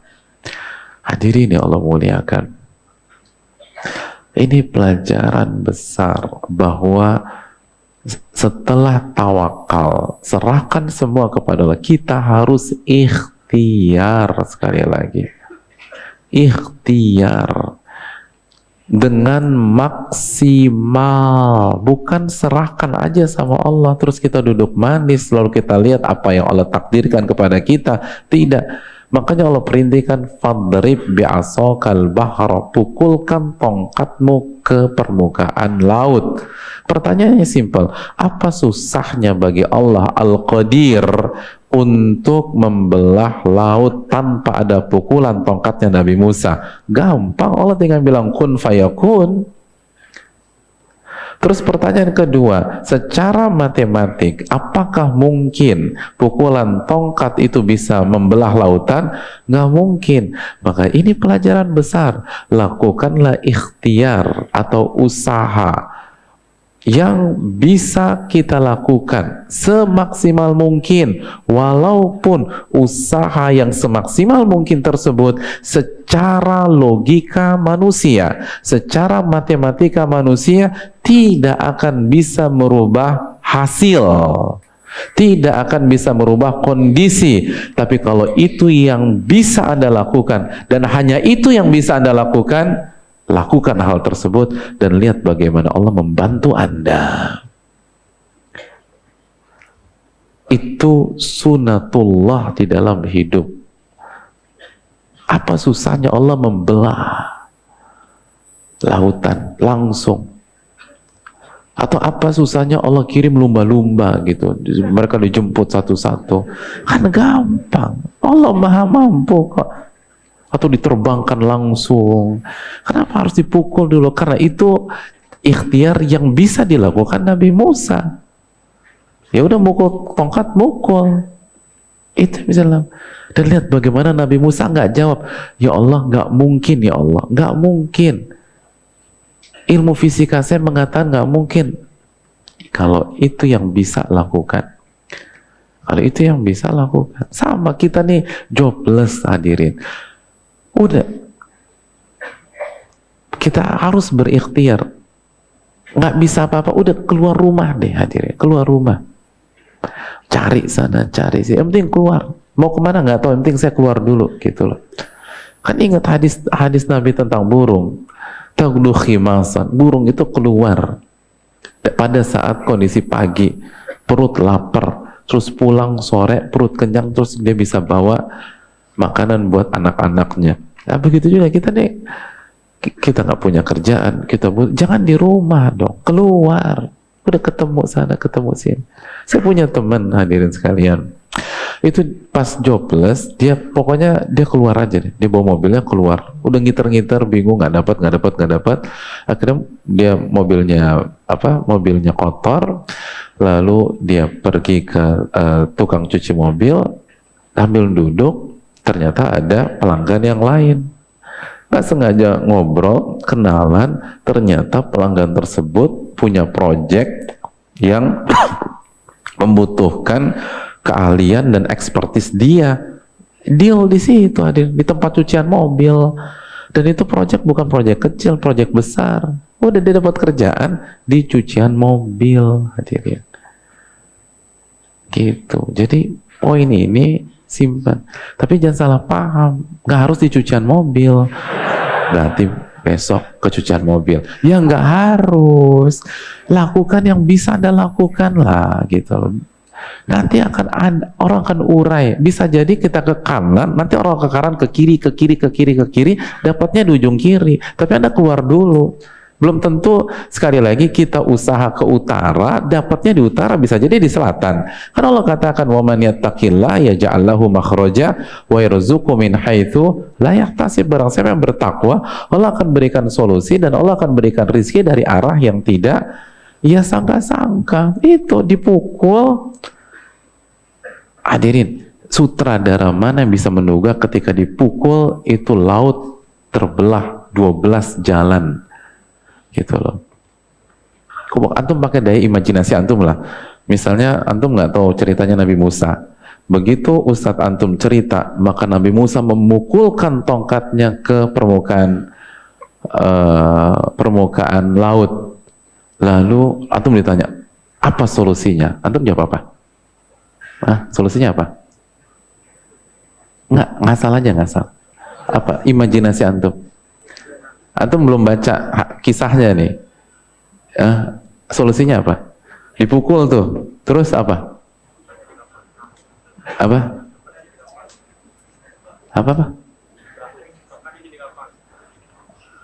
Lautannya jadi apa? Tongkatnya jadi kapal, Masya Allah. Ya, tongkatnya jadi kapal. Masya Allah, bagus. Gitu, punya ada imajinasi. Masa ini kan bebas aja ngawur, kan juga kita nggak bicara syariat, nggak bicara. Tuh, tongkatnya terus jadi apa lagi? Apa? Di pesawat. Terus apa lagi? Tiba lautnya kering, terus ada lorong bawah tanah, Masya Allah. Ya, teori konspirasi banget ya bawah tanah. Dan ternyata kan nggak ada yang nyambung kan. Nggak ada yang, siapa yang mikir itu bisa jadi 12 jalan? Enggak, ya sama dalam hidup kita nih, itu nih kayaknya min haitsu la yahtasib, kata Allah, dari arah yang Anda nggak duga. Jadi Anda action aja udah, buat sebuah hal yang benar, hadirin. Apalagi banyak di antara kita muda-muda, ini hidup cuman sekali. Lalu kita dapat fase muda, udah dapat hidayah. Lakukan yang benar dong. Lakukan yang benar. Keluar dari zona aman, hadirin. Tanamkan iman. Tauhid itu harus kuat. Yakin Allah itu Ar-Razzaq. Yang kasih rizki buat gua itu Rob gua, bukan Anda. Kalau Anda suruh saya melakukan hal yang haram, saya nggak bisa. Ini tentang iman kepada tauhid rububiyah, iman kepada tauhid asma wa sifat. Min haitsu la yahtasib, dari arah yang tidak disangka-sangka. 12 jalan, jamaah. Kan itu spirit hari Asyura itu kan harusnya begitu. Lalu begitu Nabi Musa berhasil keluar dari lautnya, lalu beliau ingin pukulkan lagi, kata Allah biarkan saja. Begitu Fir'aun masuk, ditutup semuanya, dan ikon kesombongan itu mati di sana. Begitu kan, hadirin sekalian. Oleh karena itu, coba sekali lagi, puasa Asyura kita tahun ini harus lebih berkualitas daripada tahun-tahun lalu. Diresapi, ditadaburi, direnungkan value-nya apa, lalu diamalkan di dalam kehidupan sehari-hari. Ini hari yang istimewa, hari yang spesial, hari yang soleh, dan itu diamini oleh Nabi SAW. Saya rasa cukup sampai di sini. Semoga bermanfaat dan semoga kita bisa memaksimalkan bulan Al-Muharram. Dan jamaah sekalian, ini bulan haram terakhir dari 3 bulan haram yang datang berturut-turut. Jadi barang siapa yang merasa nggak maksimal di Dzulqa'dah, maksimalkan bulan ini. Yang merasa belum maksimal di Dzulhijjah, maksimalkan bulan ini. Karena kalau kita lepas bulan ini, kita baru ketemu bulan mulia lagi di mana? Rajab. Rajab bulan keberapa? Nah, ini harus dites nih. Habis Al-Muharram apa? Antum mau safar kemana sih? Sofar, bukan safar. Safar itu artinya bepergian. Ini sofar. Sofar sih aku baik-baik aja Pak Ustadz. Ya ini bukan bahasa Inggris. Ini sod, fa, ro gitu loh. Ini habis sofar apa? Rabiul Awal. Habis Rabiul Awal, ini kebangetan kalau nggak tahu. Iya, Rabiul Akhir atau Tsani. Pokoknya awal akhir aja Pak Ustadz. Awal tanya. Terus habis Rabiul Tsani, Rajab. Jumadil Awal. Habis Jumadil Awal, oh pintar, Jumadil Akhir. Masya Allah. Habis Jumadil Akhir baru Rajab. Jadi kalau kita lepaskan kesempatan Al-Muharram, kita harus lewatkan 5 bulan dulu baru ketemu bulan mulia berikutnya. Lama, kita nggak tahu umur kita jamaah, kita nggak tahu usia kita nggak tahu kesehatan kita bagaimana. Jadi maksimalkan bulan Al-Muharram. Wassalamualaikum warahmatullahi wabarakatuh.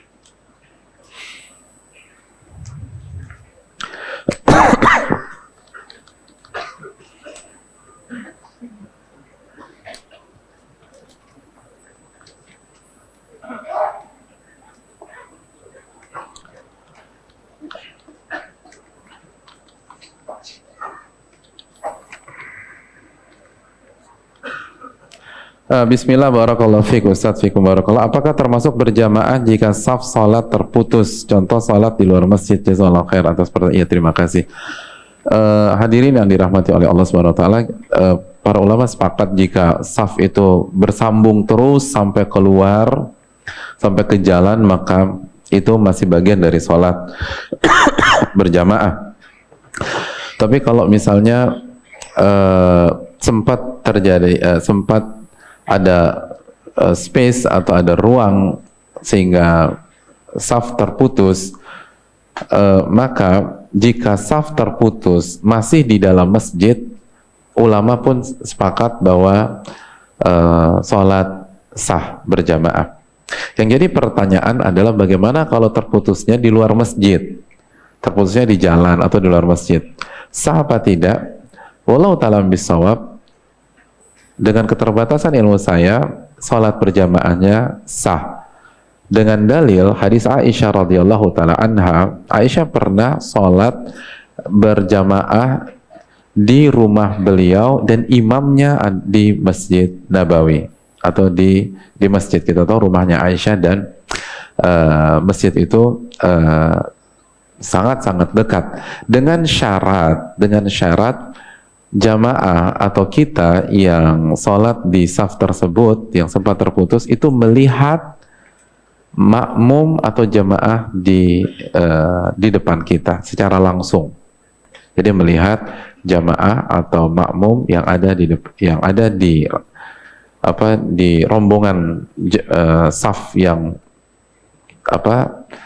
tidak terputus itu secara langsung. Aisyah melihat, maka itu nggak masalah. Allah ta'ala misal. Jadi melihat secara langsung, baik imamnya atau makmumnya yang ada di saf terakhir atau di akhir-akhir.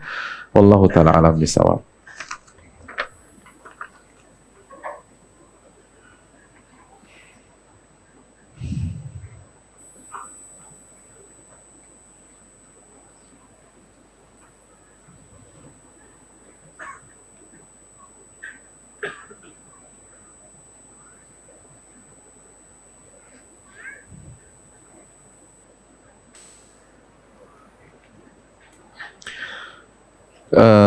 Ada pertanyaan urgent. Assalamualaikum warahmatullahi wabarakatuh. Waalaikumsalam warahmatullahi wabarakatuh. Semoga Allah tabaraka wa ta'ala memberikan naungan kepada Ustadz, keluarga Ustadz di padang mahsyar kelak. Amin ya rabbal alamin. Begitupun jamaah yang hadir di sini, serta mengampuni dosa seluruh kaum muslimin. Amin ya rabbal alamin. Dan menggerakkan hati setiap muslim untuk bertobat dari dosa-dosa sebelum meninggal dunia. Amin ya rabbal alamin. Begitu juga yang bertanya, jazakallahu khairan. Ustadz, apakah istri Anda termasuk berpotensi mendurhakai ibunya dengan menyimpan rasa enggan menemuinya, serta keinginan kuat tidak merawatnya ketika beliau tua? Disebabkan beliau ibunya terfitnah cinta berlebihan terhadap harta, sehingga menjual aset warisan yang belum dibagikan secara syar'i, sehingga menyebabkan hutang yang banyak, kehilangan aset, tanah, dan lain-lain. Bahkan menelantarkan anak kandungnya yang masih sekolah, yaitu adik istri saya. Serta kasus baru-baru ini bersekongkol dengan seseorang yang sudah melakukan langkah tipu daya demi menguasai sebagian rumah yang ditinggali ibunya bersama anak-anaknya dan mengincar rumah nenek istri Ana. Hal ini meresahkan seluruh keluarga. Beliau sering dinasihati nenek, namun terlihat dari sikapnya seperti tidak melakukan kesalahan besar. Nenek jika sudah sedih, lalu jatuh sakit jika terkait beliau. Di antara keluarga istri, alhamdulillah sudah 4 pihak yang melaksanakan haji, yaitu kakek, nenek istri, lalu ibunya istri dan kerabat yang bersekongkol. Jadi yang bersongkolnya udah haji semua, yang 2 orang itu. Mudah-mudahan Allah mengampuni dosa-dosa mereka, amin, dan menerima ibadah hajinya, amin, amin. Apakah berbakti dengan tetap berbuat baik kepada orang tua, khususnya ibu, istri, anak, namun tanpa adanya amalan hati, yaitu rasa cinta serta memendam rasa benci, diperbolehkan dalam agama kita? Mohon nasihatnya. Afwan Ustadz, agak panjang, dimaafin. Syukran, jazakallah khairan wa iyyak. Ya, makasih banyak. Hadirin yang Allah muliakan, kalau Allah berfirman, "Fala taqul lahuma uff", jangan mengucapkan uff. Dan uff artinya bukan bukan, tetapi ekspresi ketidaksukaan dengan stadium yang paling kecil. Itu uff. Itu uff. Makanya sebagian ulama mengatakan menatap orang tua dengan tatapan yang penuh dengan kebencian, ketidaksukaan, itu bagian dari uff. Jadi uff itu adalah ekspresi ketidaksukaan dengan stadium yang paling minim. Jadi jelas kalau sampai tadi mungkin panjangnya nih rasa enggan menemui, itu kan ekspresi ketidaksukaan, dan tidak mau merawat beliau ketika sudah tua, itu ekspresi ketidaksukaan. Itu bisa masuk ke bagian uff. Jadi hadirin yang Allah muliakan, ini hal yang hendaknya dipikirkan kembali, yang bisa membuat kita melakukan dosa besar, yaitu durhaka kepada orang tua. Dan ingat, durhaka kepada orang tua sebelum di akhirat akan kena di dunia. Jadi dunia dan akhirat, kata Nabi SAW. Lalu yang ketiga, memang kita juga harus bisa mengerti perasaan istri kita yang kecewa, yang sebenarnya bukan marah ya, bukan benci, tapi lebih kepada kekecewaan yang mengkristal. Dan kita yang harus berusaha masuk ke dalam diri istri kita dan ingatkan bahwa semua pihak dihisap oleh Allah Subhanahu wa taala. Ibunya beliau dihisap dan beliau pun dihisap.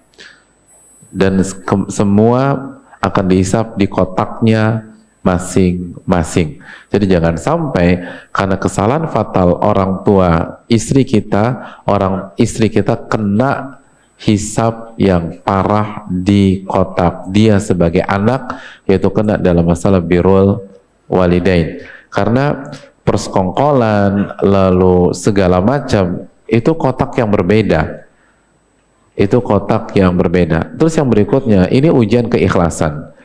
Apakah kita berbakti kepada orang tua kita karena Allah Subhanahu wa taala, mencari ridho Allah, atau hanya sebatas humanisme, hanya sebatas hubungan anak kepada orang tua? Karena banyak anak yang sayang banget sama orang tuanya bukan karena keikhlasan, tapi karena hubungan darah, merasa utang budi, dan DNA sebagai anak dari ayah dan ibunya. Allah ingin istri kita bermain sebagai seorang hamba, bukan hanya sebagai seorang anak, dan itu hal yang sangat positif untuk mengasah keikhlasan istri kita. Wallahu ta'ala alam bisawab. Dan minta pertolongan kepada Allah Subhanahu wa ta'ala.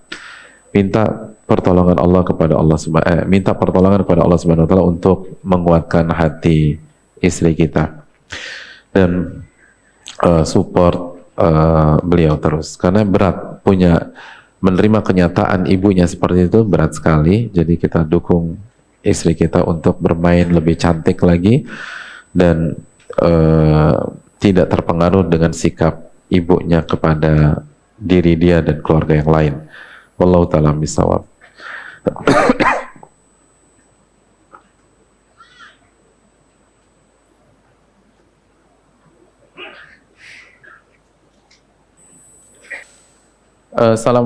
Assalamualaikum Ustaz. Waalaikumsalam. Semoga Allah senantiasa memberikan kemuliaan kepada Ustaz Nuzul, keluarga serta jamaah, amin ya rabbal alamin. Dan juga yang bertanya, izin bertanya Ustaz, untuk wanita yang sedang haid, amalan apa untuk menentukan menggantikan puasa Asyura tersebut? Ya, terima kasih atas pertanyaan. Yang pertama, sekali lagi, wanita haid yang tidak puasa pada saat puasa atau tanggal 10 karena berniat menjalankan syariat Allah, untuk menjalankan aturan Allah, tidak boleh puasa ketika haid, maka dia dapat pahala karena ibadah bukan hanya menjalankan perintah tapi juga meninggalkan larangan. Allah yang melarang kita berpuasa. Ketika kita tidak puasa karena Allah, disebabkan kita haid, maka kita dapat pahala besar dari Allah Subhanahu wa taala. Terus yang kedua, niat ingin berpuasa kalau tidak ada halangan, itu pun juga akan mendapatkan pahala besar di sisi Allah. Terus yang ketiga, kasih makan berbuka kepada yang puasa Asyura. Karena kita tahu sabda Nabi SAW, barang siapa memberikan makanan berbuka, maka dia akan mendapatkan pahala puasa orang tersebut. Jadi kasih makanan berbuka atau undang gitu loh. Ajak teman-teman yang puasa buka di rumah kita, atau kita kirim makanan ke rumah dia dan minta tolong makan makanan saya gitu loh, atau tolong diterima biar saya dapat pahalanya. Wallahu ta'ala bishawab. Assalamualaikum warahmatullahi wabarakatuh. Waalaikumsalam warahmatullahi wabarakatuh. Semoga Ustaz selalu dalam lindungan Allah, amin ya rabbal alamin, serta Allah menyertai kita semua, amin ya rabbal alamin. Dan begitu juga dengan penanya. Afan Ustaz, Anda mau bertanya, apakah boleh menggabungkan niat puasa sunnah Senin Kamis, Tasu'a dan Asyura? Jazakallahu khairan. Kalau Senin Kamis dengan Tasu'a atau Asyura boleh. Tapi kalau Senin Kamis, Tasu'a dan Asyura ya nggak boleh, karena Tasu'a tanggal 9, Asyura tanggal 10, gimana digabungkan? Tapi kalau Tasu'a kemungkinan kan bertepatan dengan hari Senin, boleh digabungkan. Insya Allah boleh digabungkan sebagaimana penjelasan para ulama, seperti dijelaskan Imam Suyuti dalam kitab Kaidahnya dan Ibnu Rajab dalam kitab Qawaidnya. Wallahu ta'ala bishawab. Tapi Tasu'a dan Asyura nggak boleh digabung. Jelas ya? Sampai kapanpun nggak boleh digabungkan, karena Tasu'a tanggal berapa? Asyura nggak bisa digabung.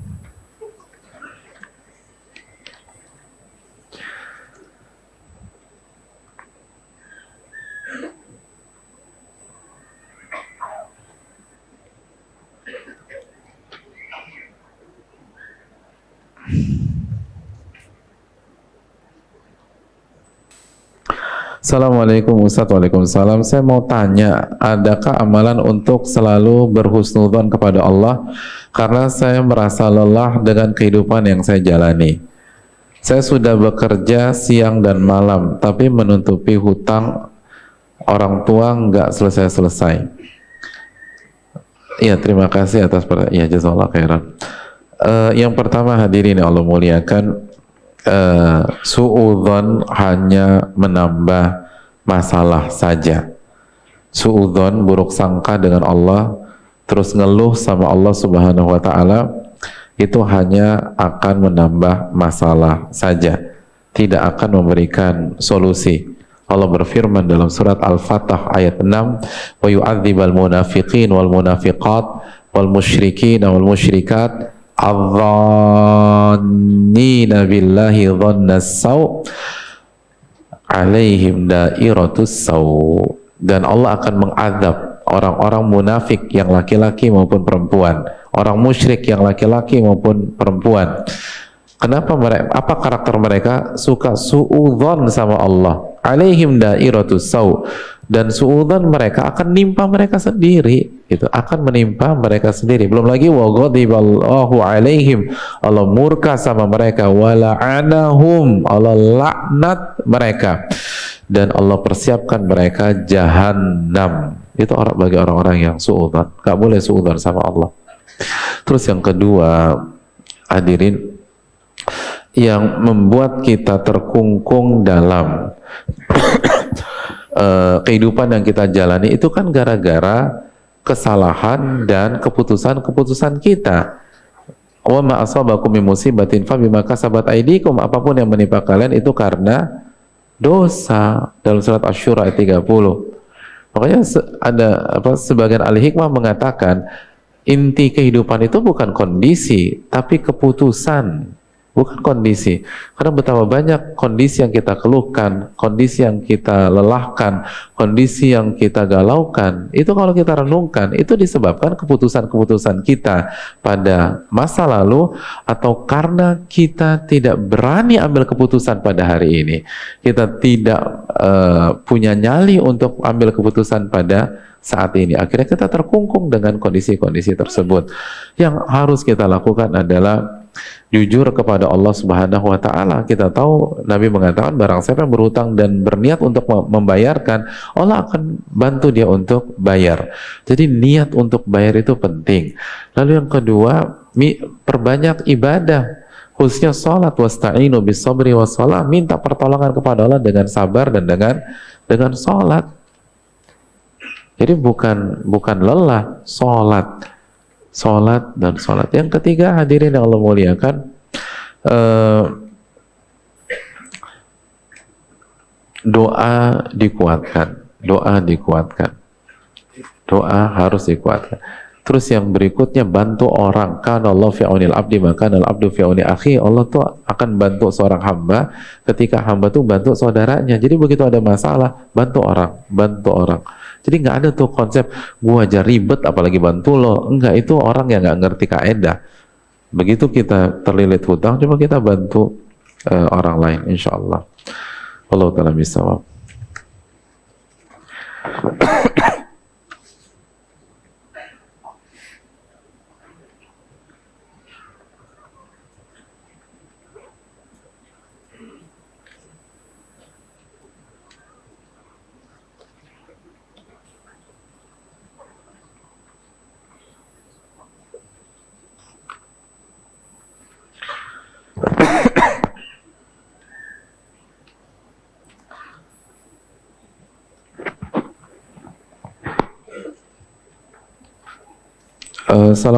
Assalamualaikum warahmatullahi wabarakatuh. Waalaikumsalam warahmatullahi wabarakatuh.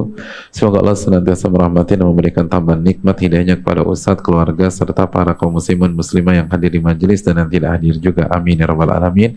Dan begitu juga bagi yang bertanya, Ustadz, apa yang harus saya lakukan ketika orang tua saya seakan-akan menjaga jarak kepada saya setelah saya berhijrah ke jalan Allah? Beberapa waktu lalu saya berhenti dari kuliah karena banyak sekali hal-hal yang melanggar atau melarang dari syariat Islam, mulai dari mata kuliah, dosennya, dan pergaulannya. Saya menjelaskan kepada orang tua saya mengenai permasalahan tersebut, dan orang tua saya masih sangat berharap saya melanjutkan kuliah. Sementara hati saya sudah tidak mau lagi untuk melanjutkan kuliah karena pergaulan di kampus saya melenceng dari syariat Islam.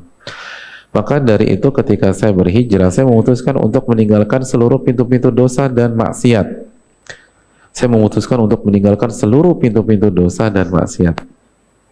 Doakan saya Ustadz agar saya dapat memperbaiki hubungan dengan orang tua saya, dan semoga saya mempunyai kapabilitas untuk berdakwah, untuk mendakwai orang tua saya dengan akhlak yang mulia.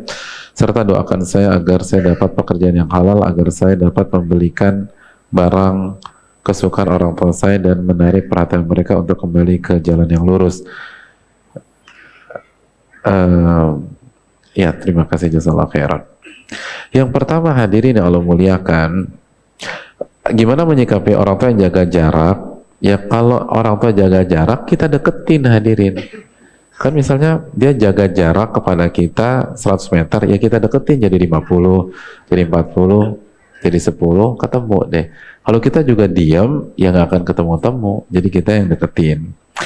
Terus yang kedua, saran saya buat penanya dan siapapun, kalau ingin membuat keputusan besar seperti ini, konsultasikan dulu dengan ahli ilmu. Saya tidak mengatakan keputusan beliau salah, tetapi keputusan-keputusan seperti ini diskusikan. Karena ini bukan hanya berkaitan dengan hitam putih halal haram. Ini dalam ilmu kaidah fikih berkaitan dengan kaidah at-ta'arud bainal maslahatain atau bainal maslahah wa mudarrah atau madaratain. Ini adalah kaidah apabila maslahat dan mudarat bertabrakan, atau ada dua maslahat atau ada dua mudarat lalu memilih mudarat yang paling kecil. Contoh seperti misalnya, maka dari itu ketika saya berhijrah saya memutuskan untuk meninggalkan seluruh pintu-pintu dosa dan kemaksiatan. Gak mungkin hadirin. Siapa di antara kita bisa memutuskan dirinya dari seluruh pintu dosa dan kemaksiatan? Berusaha mungkin, tapi memutuskan enggak hadirin. Siapa di antara kita nggak berdosa? Terus yang kedua, pergaulan mana yang aman dari hal yang haram pada hari ini? Misalnya contoh nih, keluar dari kampus karena katanya pergaulannya, terus antum mau ngapain? Kalau mau masih usaha di Jakarta, gimana? Secara umum mau cari tempat di mana? Kecuali kalau kita mau carinya di hutan Kalimantan yang masih steril gitu, masih alami, yang ada siapa-siapa kecuali jerapah, kuda nil, lalu singa dan lain sebagainya. Ya, atau mungkin mau main di rumah, tapi apa iya bisa 100% di rumah, kita nggak keluar sama sekali. Artinya di lapangan mana yang 100% hadirin? Ada sebuah hadis Nabi SAW yang disahihkan oleh Syekh Albani rahimahullah dalam silsilah hadis sahihah. Nabi mengatakan begini, innakum fi zaman kathirun ulama'uhum wa qalilun khutba'uhum man taraka usyra hadha din halak. Kalian tuh di sebuah zaman, kata Nabi, yang ulamanya banyak dan oratornya yang hanya bisa berbicara tanpa ada isi, tanpa ada ilmu itu sedikit. Barang siapa yang meninggalkan 1/10 dari agama ini, maka dia akan celaka. Jadi ini zaman ideal banget, zaman ini levelnya tuh tinggi, maka yang meninggalkan 1/10 dia akan hancur. Lalu akan datang sebuah zaman, kata Nabi, kathirun khutba'uhum wa qalilun ulama'uhum, yang jago bicara banyak, yang benar-benar ulama sedikit. Man tamassaka bi usyri hadzal din naja. Barang siapa yang berpegang teguh dengan 1/10 agama saja, maka dia selamat. 1/10 selamat. Berarti gue udah kebanyakan nih, gue mau turunin lagi sedikit. Loh hadirin, jangan begitu banget lah, jangan terlalu polos dalam berpikir. Yang pertama, ini untuk pihak lain, khususnya di zaman fitnah. Untuk kita harus berusaha. Kita harus berusaha, tapi perlu kita ingat bahwa realitas seringkali tidak sama dengan idealisme atau perfeksionis gitu loh. Jadi artinya harus didiskusikan dengan ahli ilmu. Kan harus dilihat ilmu apa yang diambil, terus urgensinya seperti apa. Kalau misalnya ada orang yang jenius sekali dan dia mengambil sebuah ilmu yang merupakan fardu kifayah umat Islam, harus ada yang belajar ilmu ini untuk kepentingan umat. Lalu kendalanya adalah hal-hal yang disebutkan oleh penanya.